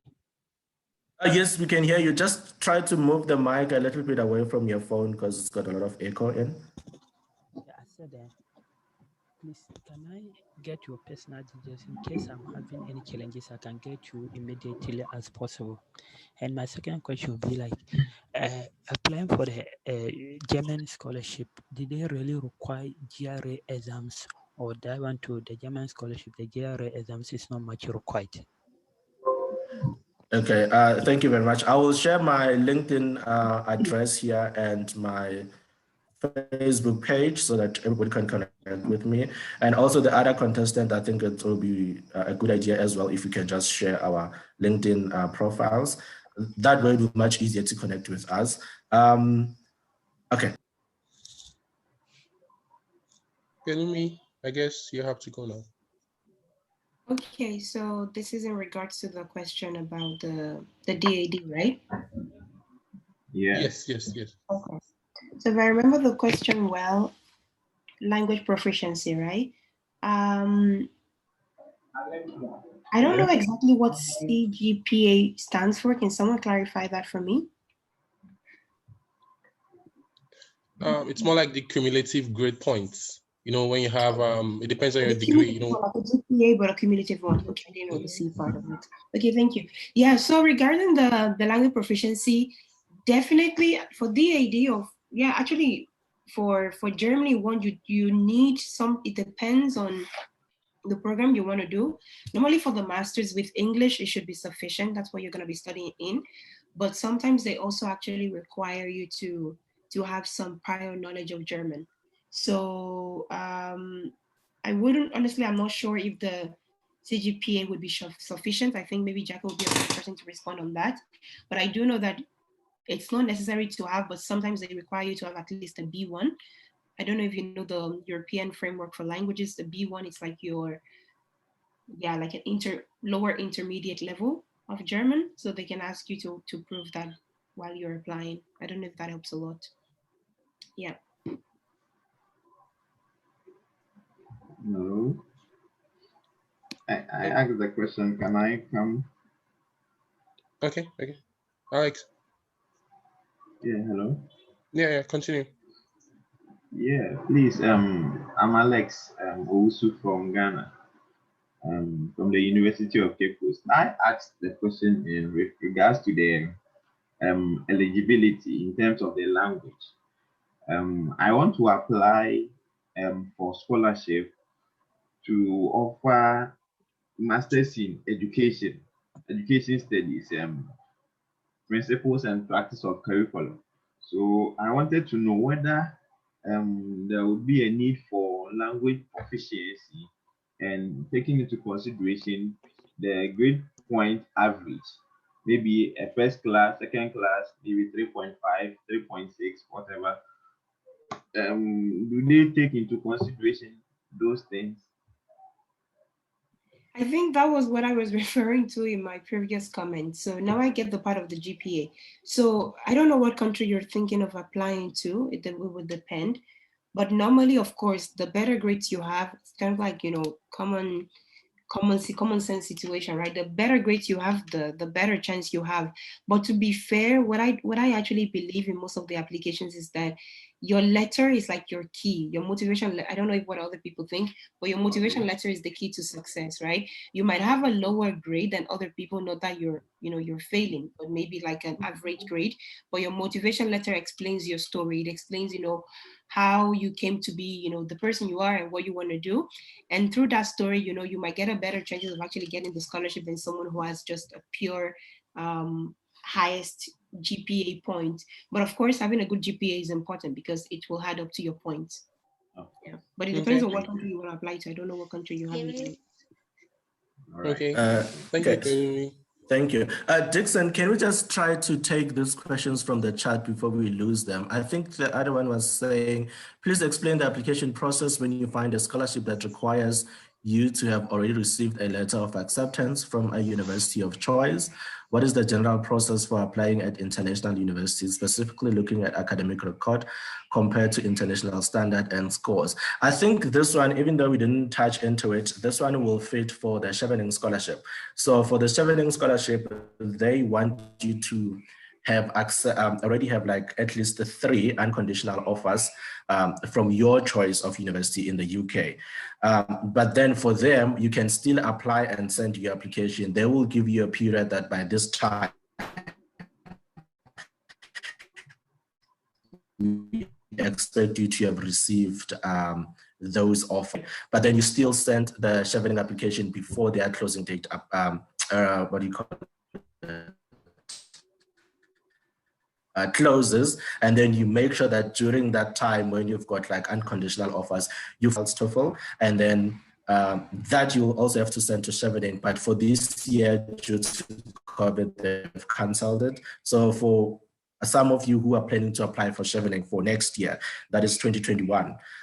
You'll be studying in 2021. The IELTS test that you were supposed to submit to Chevening, they've cancelled them. But then for the specific universities, they will still want them. So I think... If I can, Tabiso, you're breaking a bit. I don't know if that's... Let's see if other colleagues might want to tackle that. Okay. Can you hear me? Tabiso, can everyone hear me? Yeah. Yes. I was just going to add to what you were saying. You were mentioning about Chevening, but for Fulbright, it's the same. You need to already have an admission from maybe 2 to 3 universities of your choice. And exactly what Tabiso said, I think what is key about the admission from the university first is to look at the deadline for the university you're applying to. So besides Chevening or Fulbright, which is the one that's going to be chipping in the funding, you need to know what is the deadline for the school you're applying to, and different schools vary. So in my case, when I was planning to study for 2020, so this fall, I had to already apply deadline January 2020, even though I will start my program in August 2020. So that means by January, I had to have my application sent to the school, and then they would give me like an acceptance maybe by, let's say I got it in March. And that way, when I was applying to Fulbright, which deadline was for April, I already had my acceptance letter by then. Not acceptance. I already sent in my application, even though I didn't know if I got it or not, but at least the application was already sent, and I was just waiting to get acceptance from the school. But at the end of the day, if you ever actually get the scholarship, you have to then finally send in either to Fulbright or Chevening the final certificate saying that yes, you've been finally accepted into XYZ university. And if you have 3 options, then it's up to you to choose which one you prefer to go to. So that's how it normally works. So it's very important to look at the deadline of the school itself, even besides the deadline of Chevening or of Fulbright. Okay, thank you. And then we'll move to Kofi. I think he or she has been raising their hand since. Kofi, if you can hear me, please unmute yourself.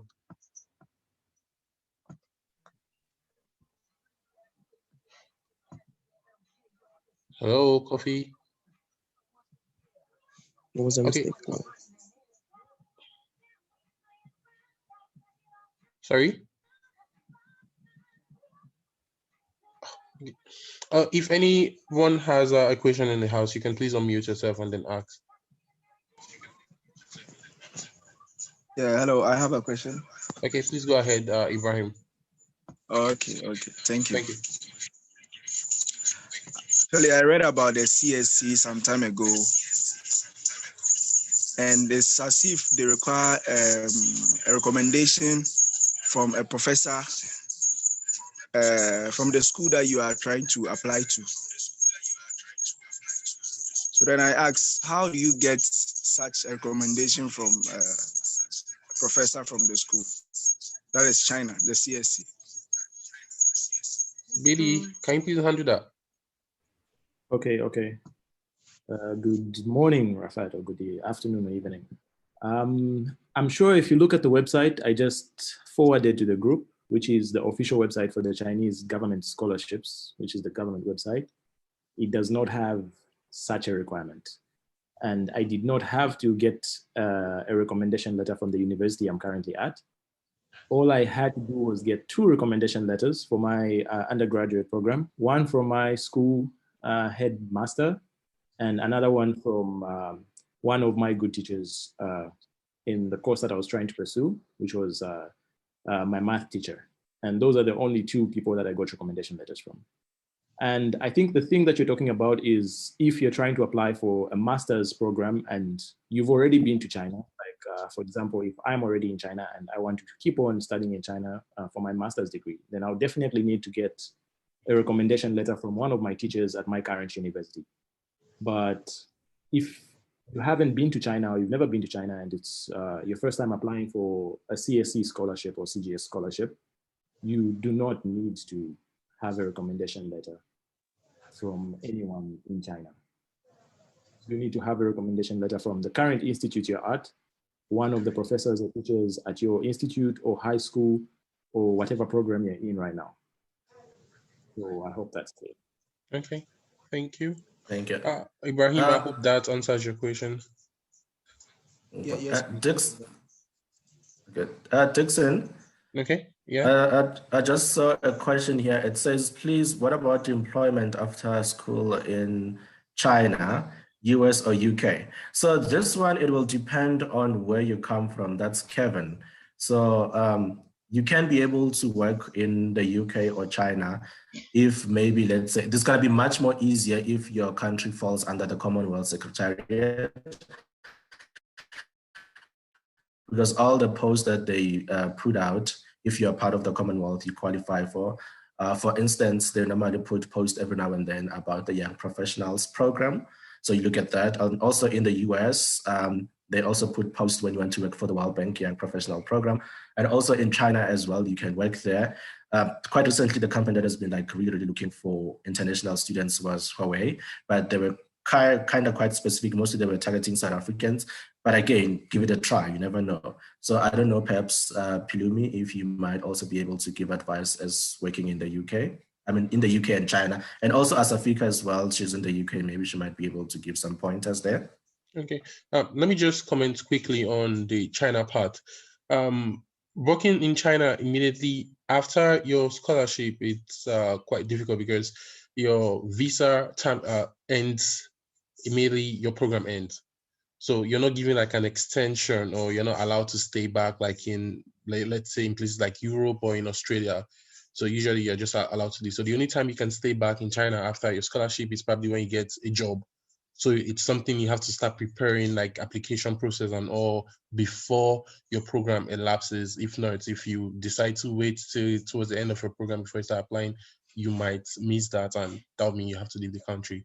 So that's for the China part. So Benjamin can come in to talk about the US or Europe. Over to you, Benjamin. Can she hear me? You're muted. Benjamin? Yeah, sorry, I was muted. Okay. Yeah. Can you hear me now? Yes, we can.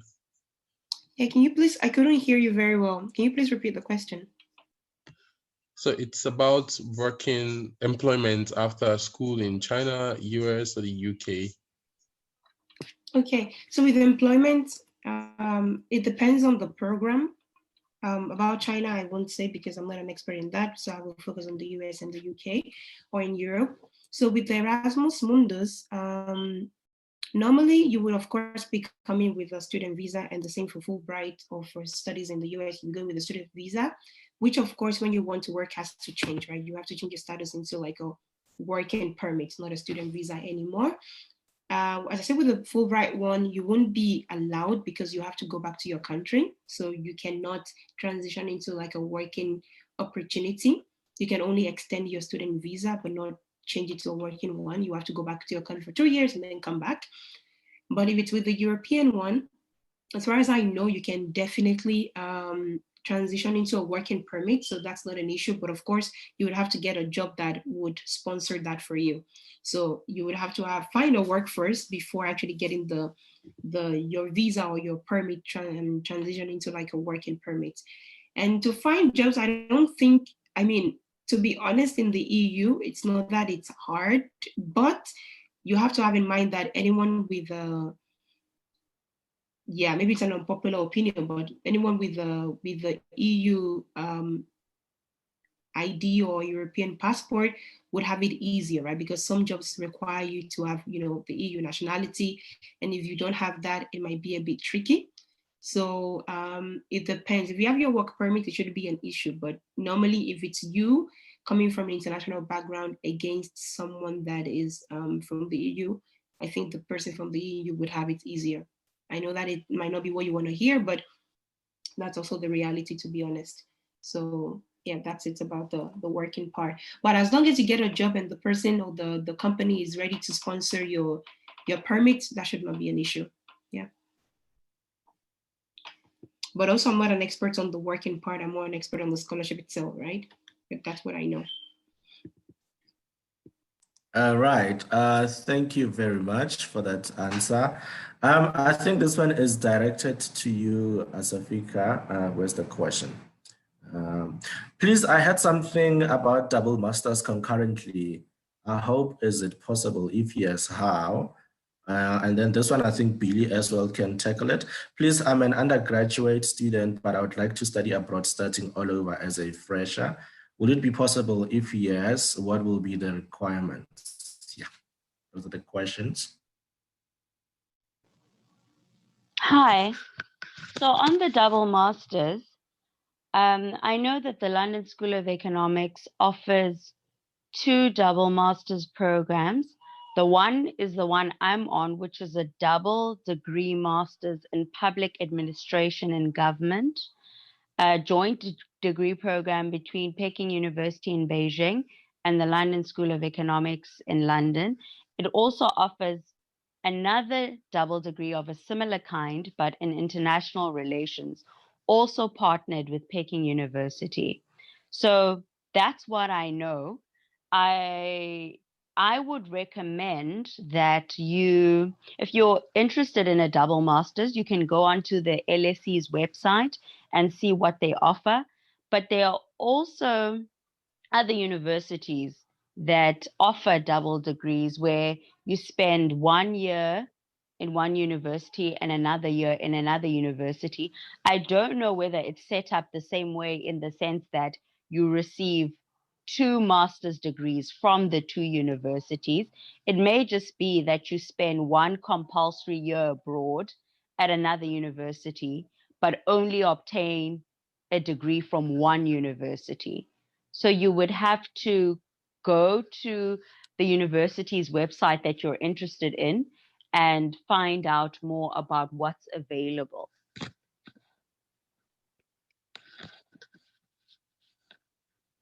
That's all I know. Okay, thank you very much, Safika. So yes, again, as well, to add to your question, I think Pelumi tried to delve with it when she was speaking about the Erasmus Mundus, that also, again, you study into 4 different universities. Maybe if Pelumi could just clarify, are you going to get 1 degree or is it going to be 2 degrees when you graduate? And also, again, I know with LSE, the London School of Economics, they've also got another double master's. I just don't know in terms of their funding, but it's something along in social policy with Fudan University, again in China, but in Shanghai. So perhaps, Pulumi, if you could just clarify about the Erasmus, if you will graduate with a double master degree or one degree. Yeah, And that's a good question, actually. Honestly, no, I have to actually relook at it. I was, when I did the video, I found this information, but it's actually one degree. But the only thing is that you're doing it in different universities. So you'll come out with one degree. The only thing is that they will mention, I think, in the certificate that you have, of course, done it in these different cities and in these different countries. But of course, it would be impossible to give you like 4 degrees because you just did a semester, in a different university. So it is one degree, maybe let's say in education policy, but they will maybe certify that you have done it in different cities in Europe. Yeah. Okay, thank you very much. Billy, can you just explain this a little, even though it's for China? I mean, I think the, what's his name, Galaxy J2, but I mean, for you, it's China specific. So they want to study abroad, like from undergraduate as a fresher. So they would want to know like, what will be the requirements? I know you explained it, but can you just like try to re-explain it again for China specific? Okay. Since you want to start from the beginning again, all you need is, it's the same requirements for undergrad for the Chinese government scholarship as anyone else who just graduated from high school. There's nothing like you graduated in 2016, 2015. As long as you're still below the required age limit, which is 25 years for undergrad, then you can still apply using everything that I just listed below, your transcripts, the 2 recommendation letters from your high school, and probably from the current institute that you're at right now. And if you've got any, for example, participation in social events, in organizations, associations, that would also help you stand out in your application process. So it is very possible. All you need is all the requirements that I just listed below, the recommendation letters, personal statement, why you want to study in China, and basically the same requirements as anyone else who will be applying straight from high school. So I hope that answers your question. That is just for the Chinese government scholarship. I don't know about other scholarships. Okay, thank you, Billy. If I may, I have a question to the speakers, and mine is, to apply for Erasmus or the Fulbright scholarship, especially at the PhD level, do I need to design like a research proposal? Because I know for the CSC, it's not really compulsory. That the Chinese government scholarship is not really compulsory, but you just need to attach like a research plan. But it's not like you have to contact a supervisor, as in the case in Europe or in Australia. So I just want to know what it's like applying for the PhD level for, let's say, Fulbright or the Erasmus, if I would need like a research proposal at the PhD level. Yeah, good question. You definitely need to. So I'm not sure of the length because I said like each commission, so the Fulbright Commission in each country designs their application in different ways. So the one I did for Spain might be different to the one in Nigeria or whatever country you're coming from. But you do need like a proposal because they do want to like see, okay, what is this person wants to study in our country? But I think that if you're going to be applying already to the school and the school will require you to give them a proposal, that application can serve as the basis for your Fulbright application because you're already, sending it to the school. And if the school already approves your application, that means that they think it's good enough. And then if you apply it for Fulbright for the funding, it shouldn't be a big issue. And for the Erasmus Mundus one, I have to actually research, but if I'm not mistaken, the joint program is actually a joint master's program. So it's for the master's program. For the PhD level, I think it existed before, but currently I think they're not doing it anymore. But I'm not 100% sure on that. So, we would have to kind of like search online to find a better answer. But right now, the Erasmus Mundus is for the joint master's program. And the PhD one, I'm not that certain. But for Fulbright, as I said, definitely you need a proposal, but you can just kind of like recycle the one you use for your university and just kind of like tailor it to Fulbright's questions. Yeah. Okay, thank you. Tabito. Yes, Dixon. There's another question here. What's the best way to get in touch with other international students, even social media, etc., to work together? I think Pilumi, she shared her YouTube channel. So there, I'm sure she's got a lot of likes, so you can be able to connect with other international students. I will also be sharing the Peking University African Students Association Facebook page. So that's where like a lot of us Africans in China, we are on that Facebook page. But then on other programs, unfortunately, it's like they only design that program. For example, if you are a Fulbright scholar, you only join that alumni as a Fulbright scholar. If you are us as Yanqing, you only join that as Yanqing scholars. The same goes for Asafika as well. So that will differ from, but those are the only ones that I think maybe where you can be able to connect with a lot of different people from different programs. Yeah, I can add something to that. Exactly what Abisu said, very correct. But what you can do and you can take advantage of is, and I always tell everyone to do that, is not like stalking people, but try to connect with former scholars. Like you will be surprised how willing people are actually, if they have time, of course, give people time in advance to help you. Like when people tell you help me with a scholarship, it's not something you do in a day. So give people time and respect their time. But you can definitely reach out to people. Like there are a few tricks you can do. Go to LinkedIn, write the name of the scholarship you're looking for, and you'll be surprised how many names of the previous scholars you're going to find. And just shoot in like a personal email and be like, look, maybe you have something in common. Maybe they studied the same thing as you. And you can make a short email to them, or message them on LinkedIn asking them for advice or whatever it is. And then on Facebook, as Tabiso said, there are many groups. The one for Fulbright, he's right that they are like the official ones that are closed. You can only get in once you're a member, but there are actually other ones that you don't have to be accepted yet. They're like the informal groups. So Shivlin is doing a great job. They have this Facebook group that about like 200 people or more, where people just share their ideas, their stress, their struggle in that group, and they write tips or whatever it is that they might need, and you can come there. So Facebook also, write the name of the scholarship you're looking for, look at the groups, and then you'll be surprised to see many groups you're looking for. So yeah, make use of that. Thank you very much for that comment, Pelumi. Also, again, question to you is, can we apply for master scholarships without writing the SAT or GRE or any other test in the US? That's a good question. Actually, I avoided that, so I can tell you my experience. Yeah. I think SAT is for undergrads and GRE is more like for masters, if I'm not mistaken, and then the GMAT for people who want to do business administration. So it depends on the university. So I'm studying international development.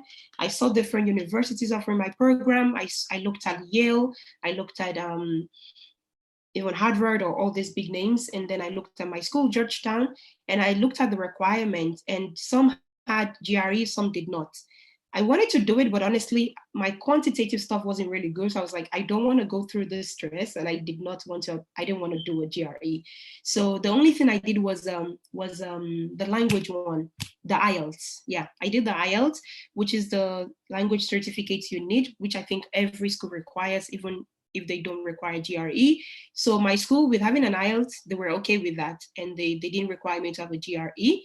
And so it depends on the program itself, actually. The Fulbright itself does not require you to have a GRE if you want to apply for a scholarship. And but I do know that if the school requires it, you have to do it. So it depends on the school you're applying to. So what you can do is look for the program you're interested in, divergence they require, and then always write emails and all these organizations like, this is my situation, I don't want to do this for XYZ reason, is there a way to find a solution? And you'll be surprised how willing they are to kind of like accommodate your needs. So just try it out. And yeah, but I do think that for people who want to do business administration, a GMAT is compulsory. There is typically no way you can avoid that. I hope that answer helps. Yeah. Okay, thank you very much for that. And also, I was just gonna also add something that all of us in here, we are students in our respective universities. What I've realized from the South African perspective is that most South Africans tend to neglect the internationalization offices in their respective universities because they view that office as only accommodative to international students. You should make it a point that every now and then you go and check them because they've got programs, especially summer school programs, where they're designed for South African students or even in your respective country where they want to send students to go and study abroad. But then when we view that office, we only see it as an office that is only accommodating international students. It shouldn't be that way. And that as well, it should be able to give you Because I mean, you find people who've got like a lot of anxiety that staying abroad for a year, I'll be homesick. So give it as a test. Go and apply for a summer school program and see how is it going to work for you just spending a month in Europe or in China. And then we know when you come back with that experience, then that should be able to give you a drive on whether should I want to apply for a full time scholarship to go study abroad. And again, it shouldn't be the university only. I think the biggest that does a lot of this small programs is the American Embassy. Again, go and check the American Embassy on your specific country. In South Africa, we've got a lot of them. One is called SUSI, Study of the United States Institute, where they select South Africans to go and spend the entire winter in America. The other one that Asafika spoke about was the SAWIP, the Southern African Washington Program. So just look at those specific embassies based on your country and see what works for you and then take it from there. Instead of just, applying for a long program and then when you're at that site, you start to feel homesick. Give it a test.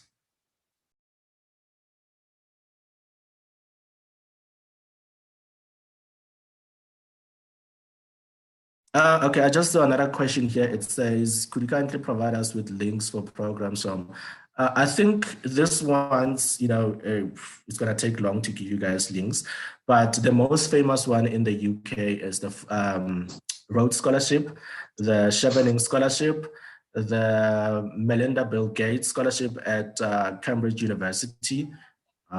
What else?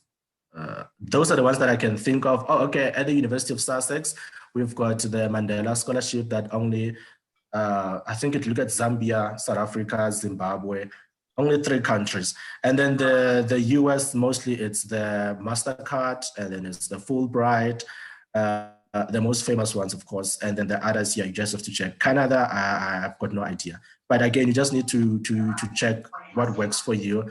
And the other thing, I think you need to follow, let me look at the website, I'll give them to you now. So if there's someone who wants to ask questions in the meantime, they can ask. But I've got 3 websites that I normally follow. I'll share them here. So they give you scholarships anywhere in the world, including internships, fellowships, and summer school programs. Excuse me, Tabiso. Exactly, just to add to that point. Okay, hi, Asafika, you can go ahead. I'd also like to add that there's the Mo Ibrahim Scholarship for Study at SOAS, University of London. Oh, yes, that one, yes. It's also got fellowships, but normally fellowships is because for people who are already working, like 2-3 years experience. Some of them you spend them in the UK, some of them you spend them in Africa. Mostly, I think it's in Ethiopia, if I'm not mistaken.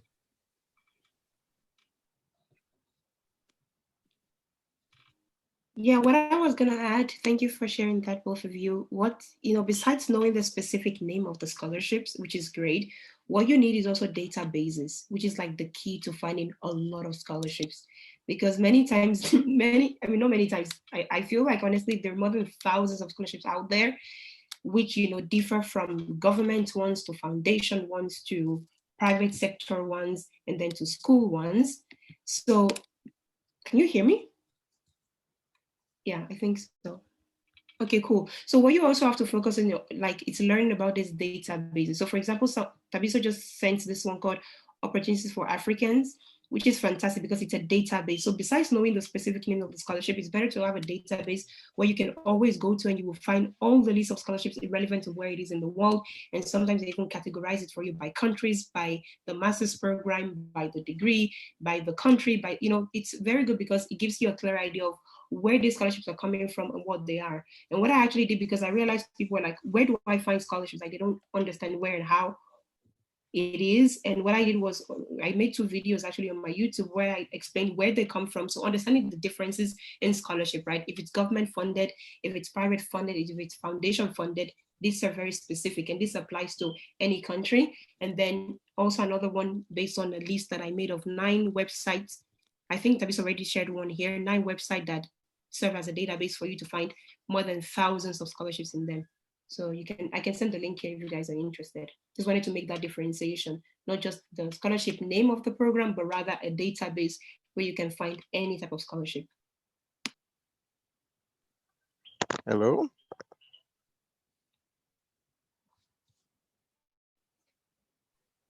Hello? My hand has been up for long now. Nobody asked me to talk. Oh no, so sorry about that. We didn't see it. Yeah, sure, you can go ahead with your question. Okay, thank you very much. Good morning and good afternoon, good evening to everyone there.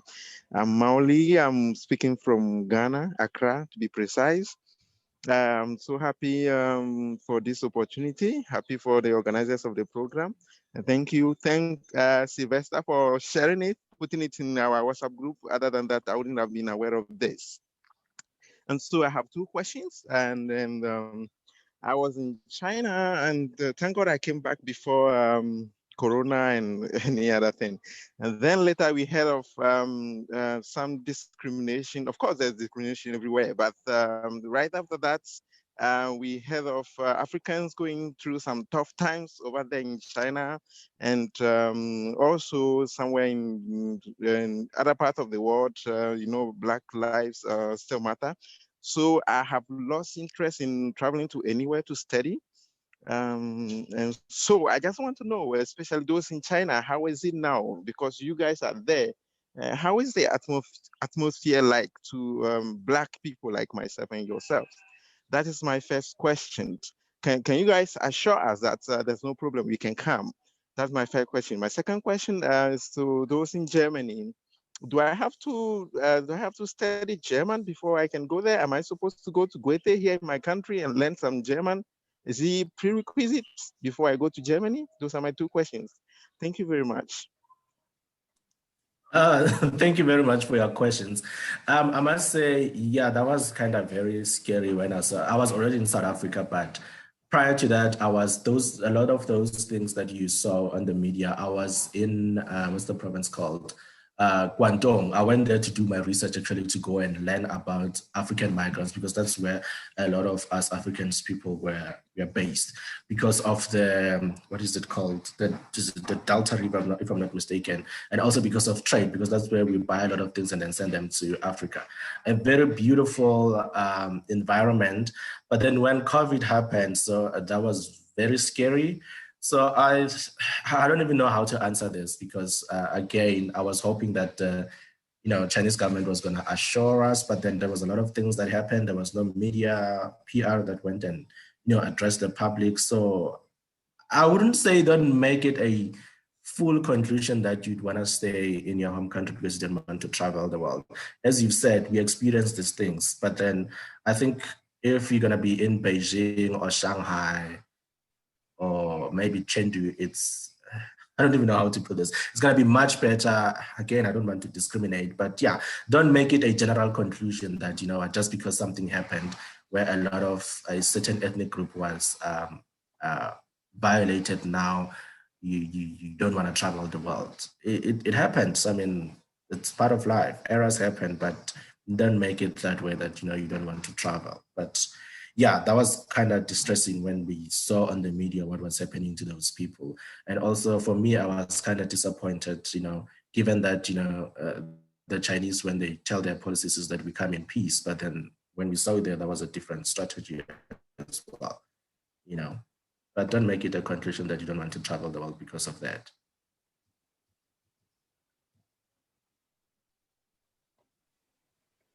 Pelimu, do you want to take the other answer about Black Lives Matter in Europe and America, because I saw that happened a lot as compared to here in Africa, and maybe as Africa as well.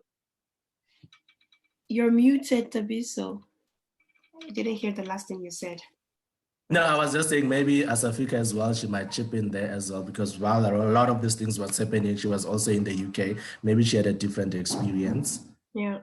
So currently I'm not yet in the US. So I started my master's online. So I'll be traveling very soon, hopefully.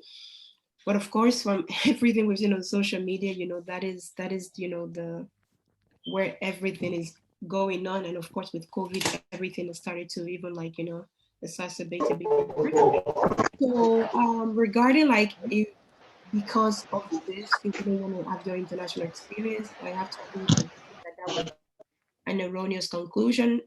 I think that it's very personal. It depends on how you feel and how comfortable you feel in difficult situations. situations, right? So for me, I was like, okay, do I really want to study in the US in a time like this? And my conclusion is, I mean, I don't know if I have to put, I want to sound very diplomatic in this case, but there is danger everywhere. And of course, you know, in the US now, or maybe in China because of COVID, it's a bit more obvious. But I think that your experience, you know, doesn't have to be always negative. I can put it in a positive aspect, right? I mean, things can happen that will make you feel like, oh my God, my life is not respected here. And that's, you know, that's a real danger. But I do think that, you know, the experience of being exposed to this opportunity and is worthwhile, but it depends on how.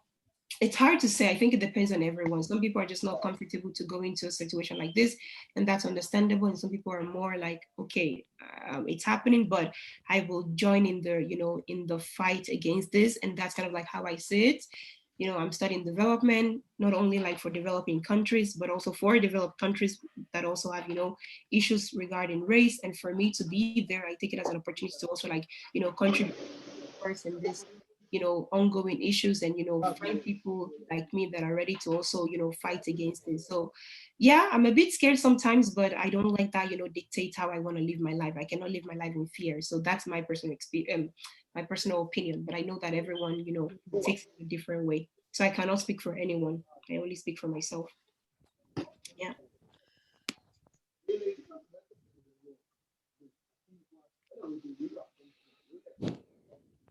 And I think this topic could be another topic for another day because it's very intense, you know. So Yeah, just try to I concur.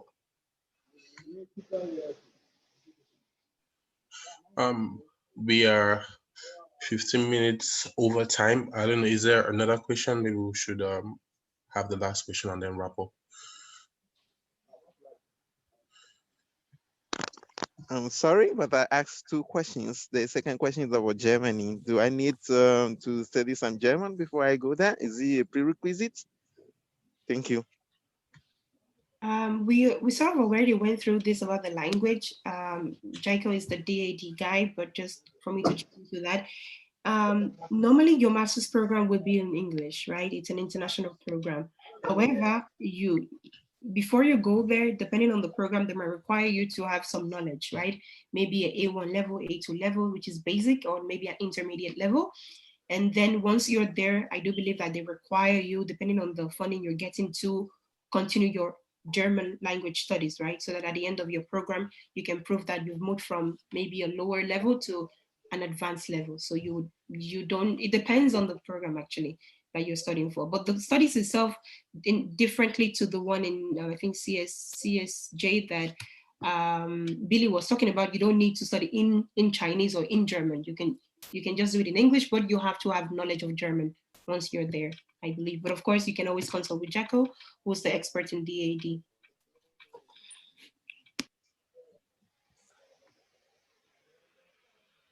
Hi, thank you, Pelumi. We are actually even 15 minutes over our time. So I would like to thank everyone who came and participated on a Saturday. I know we've got other commitments that we have to. A special shout out to you, Pelumi, to Yaku, who left Asafika, to Billy. The idea here was to come and give you guys as many different scholarships as we can instead of just focusing on one country or one scholarship. And then also a special shout out to the Peking University African Student Association and my colleagues in China. And yeah, so if you would like to leave, you're more than welcome to leave, including our panelists. So I think maybe I might stay up until 12:30, that's South African time.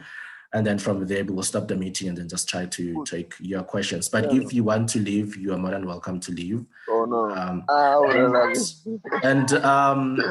What do you call it? The recording is also live on our Facebook page, the Peking University African Student Association. So if you'd want to watch it again for future reference, I think also as well, Pelumi, she will put it on her YouTube video link as well, YouTube page as well. And we'll also be sharing it on our LinkedIn profiles. But other than that, thank you very much for joining us in this webinar. I don't know if Siwaji, you would like to say something as our president.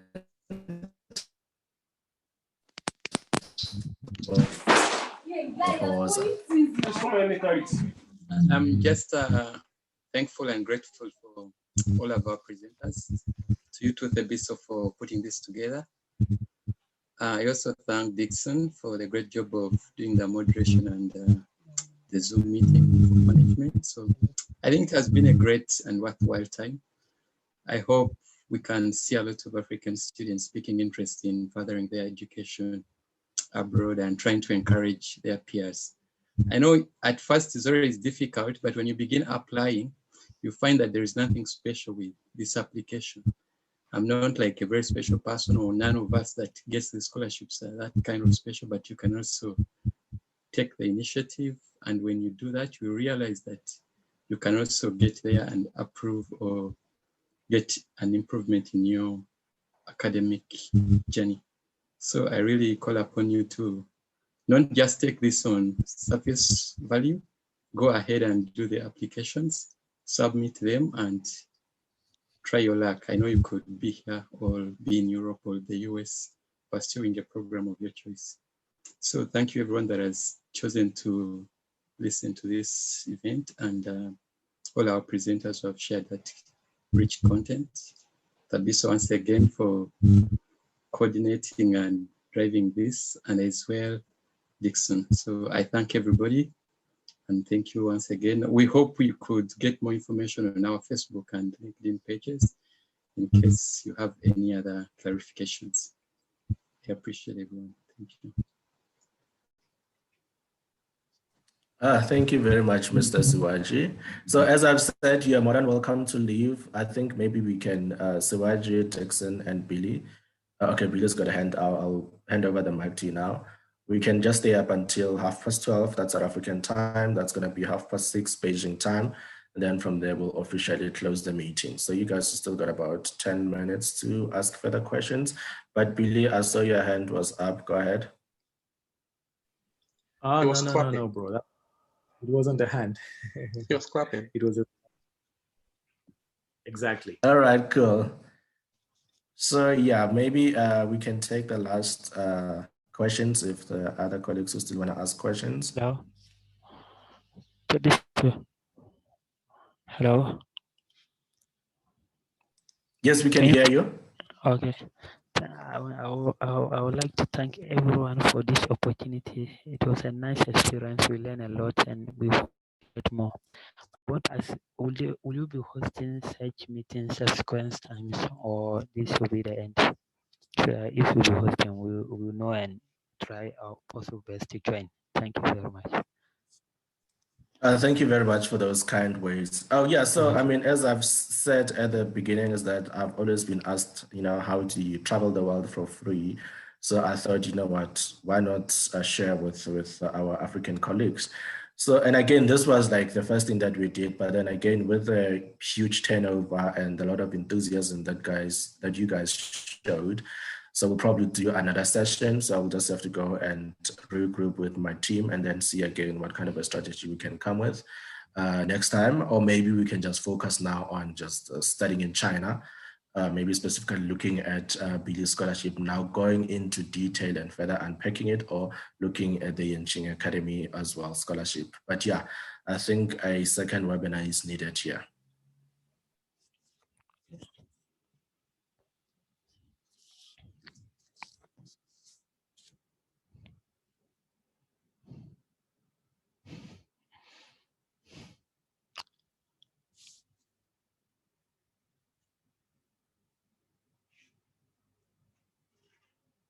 Oh yes, what is Benjamin? Yes, the meeting has been recorded. It's also live on our Facebook page. So if you can just go through the chat where I post a lot of the links, one of them leads you directly to the Facebook page. I was locked out, so I lost most of that information, but it's there as well. I put in my LinkedIn page as well. So if you miss it, you can connect with me on LinkedIn, then I will be able to share the link with everyone. Let's see. Thank you. Thank you. Oh, somebody says they are from Ghana. Thank you to all the organizers. We are very grateful. Again, I want to join the team from Ghana. We actually have a colleague from Ghana. She's doing wonders. Her name is Akusa. She once, quite recently, she gave a speech at the UN in New York about most of, what is it called? Children vulnerabilities in Ghana as well. So Waju, do you have that YouTube link, or Dixon? Maybe if you can share with our colleague in Ghana there as well. I mean, might be easier to connect with Wakuso that side.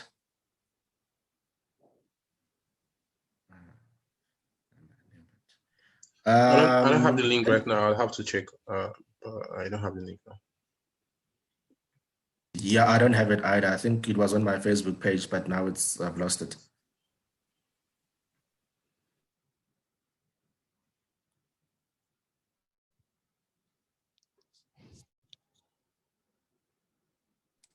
Okay, then. So if we don't have any more questions, I think we can end the meeting, officially end the meeting. If there are no more, okay, wait, there's the questions comes.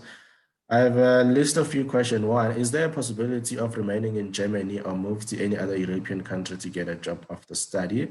I think Yaku did mention this, that their scholarships or their visas don't really, they are not rigid in a sense that they would say you must go back to your home country. So yes, you can stay in Germany. Can one who's currently running a master's to be completed next year apply right now into a German university for their scholarships? Okay, that one I'm not sure. You'll have to check on the DOT website and also email Yaku on the email that I also sent on the chat. But as far as I know, for my scholarship, the Engineering Academy, you are allowed to get admission into it, given that the current scholarship won't affect your current studies with Yanqing. Can one use both bachelor's degree and ongoing master's degree to apply for that? Okay, that as well, you'll have to check thoroughly on the DAT website and also email Yaku if some of the answers that you're looking for are not there on the website. And then 4, I have a work experience in pharmacy practice for 3 years, but the program I look forward to apply for is in public health. Will it be accepted? Yeah, I believe so. But then again, you need to check, because I mean, Yaku did mention that they fund certain programs to study in Germany. So just look and see if public health is one of those programs. And then what was the other one? Okay, can I use a language proficiency exemption certificate in a place of IELTS, and is it compulsory? So most of the European universities, yes, IELTS is compulsory. I think the validity of that IELTS is 2 years. So after 2 years, then you'd have to retake the exam again. So if your certificate is still within that validity period, then you can submit it as proof. Then I think they will be able to accept you. I think that's how, as I can be able to answer your questions to the best of my ability. I don't know, maybe if other colleagues might want to chip in there, Dixon, Billy, Siwaji.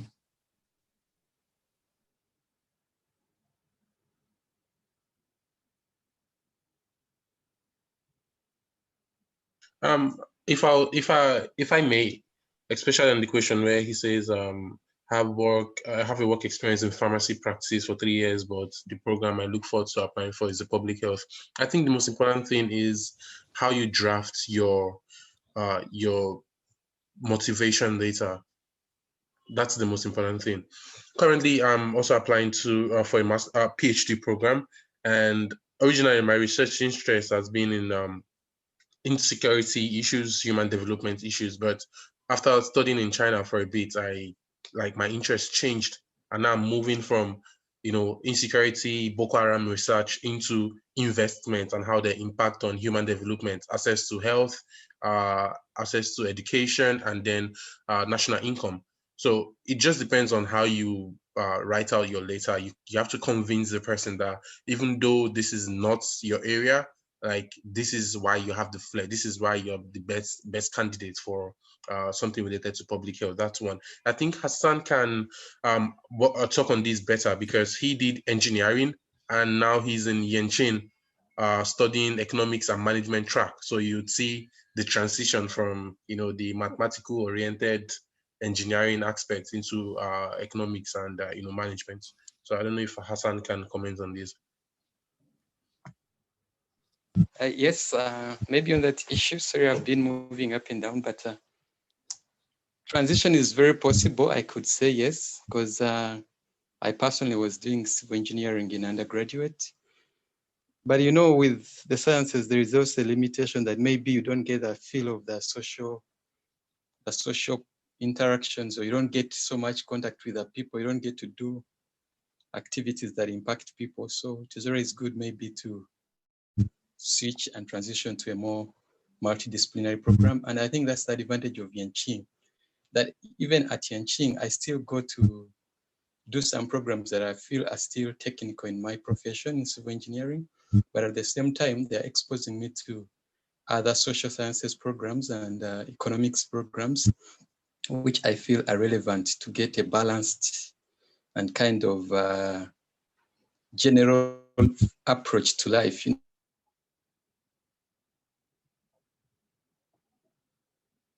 Because I had a feeling that restricted into a certain path, and transitioning, getting a program like Yanqing that gives you a balance of your former professional, your career background, but supplements it with a selection, your option to choose different courses or based on a new field. I think it's good. So what you get is, you won't get that difficult in transitioning because there are beginner programs you can select. You're not going to go into the advanced economics courses or the advanced macroeconomics or microeconomics. So you can always do the basic ones, then later upgrade with time until maybe you reach a point that, okay, I'm confident I can take on this. But Yanqing as a program is really open to transitioning. You don't have to be worried that, oh, I did engineering, now I can't go into economics, I can't go into politics and international relations. I think these are fields we also need as maybe engineers or people that are in the sciences sector, because they are helpful as well. So my advice is please don't get that concern or that fear that there is transition is not possible. It is actually smooth. You get more comfortable, especially in economics, because you're building onto your statistics or your mathematical background. And then, like Dixon said, the infrastructure, actually, you find that a lot of these fields need you to have a clue of management and the general look of investments. So if you're looking at management, you're looking at economics, you're looking at infrastructure, you may not effectively run all this based on just maybe a civil engineering background. That's why we've seen that maybe civil engineers, medical practitioners go on and upgrade their bachelor's or master's with a rather kind of management course or economics course, or they do an MBA, so that they get that feel of having a balanced kind of approach to the career. So I think it's good. It's a good decision you could take, and it will also help you have a balanced career. That's what I could say. Okay. So if I'll comment on, Tabisha, you want to say something? No, actually, I wanted to answer this question quickly. Okay. And I think you as well, Dixon, you can delve into this. Okay. So yeah, the next question, something wait, about Dixon, yeah. Dixon, Hey. wait, there's somebody talking. Kobe is talking. Okay. Kobe, go ahead.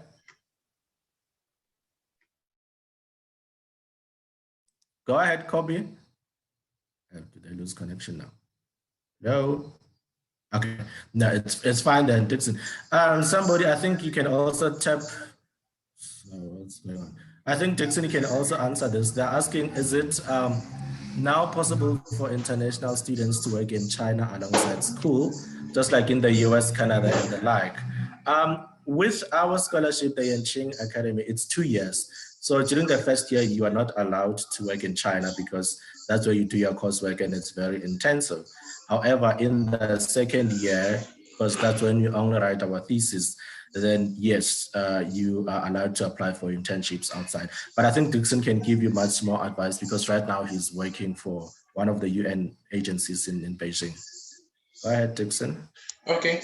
Okay. So just to add up on what Tabiso just said, it's quite correct. 2 years program at Yanqing. And then The first year for coursework, second year for your thesis. So it means you virtually have the second year to do anything you want to do in the world. So if you want to travel, you want to work, you just want to work on your thesis, you want to improve your language proficiency, it just depends on you. So right now I work with UNICEF, and it's an internship program. So it's possible for international students to work in China. But the thing is, you need to know exactly what the requirements are from your institution. Different institutions in China have different criteria, different policies. I think up until recently, either in 2016 or 2017, if I'm not mistaken, international students were not allowed to intern, if I'm not mistaken about my figures. But just recently, the government opened it up for international students to work, and you're not allowed to earn salary. So what you just be allowed to earn will be stipends, just transport allowance. So it also depends on how much the organization would pay you. So that's that. So you need to be very specific. And another thing I would mention here is the policy in Beijing is quite different from the policy in Shanghai, which is also quite different from the policies in cities like Tianjin, Chengdu, Zhejiang, and the case. So every province in China have their different policies about international students working. So at times when I tell my friends in the south, in Guangzhou, that I'm working, and they'll be like, "You're working on these are the kind of experiences you're seeing." Well, it's not the same China we are in. Like, why don't I have this kind of experiences as well? So this is just to let you understand that different provinces have their different policies and they are competing with themselves. So if you find yourself somewhere other than Beijing, you might have an entirely different experience to work. That's specifically to work. So you need to find out from your school and from the province what the requirements are, but you surely can work. And another thing is the works are either paid or unpaid.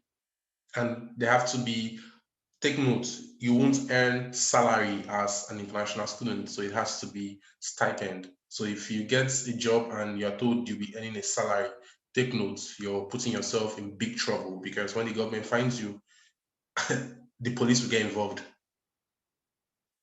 So that's what I have to say.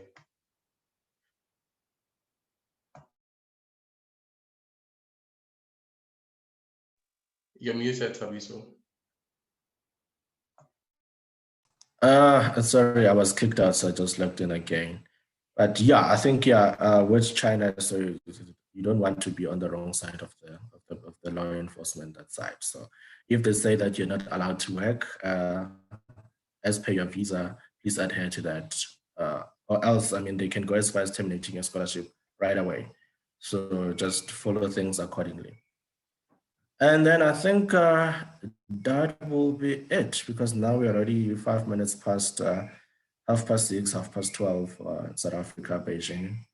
So we can officially end the meeting now. So can everybody just exit the meeting? Then myself, Dixon, and Billy, we can just have final words and then we'll close it. But all of you other colleagues, you can leave the meeting now. Again, thank you very much for joining us.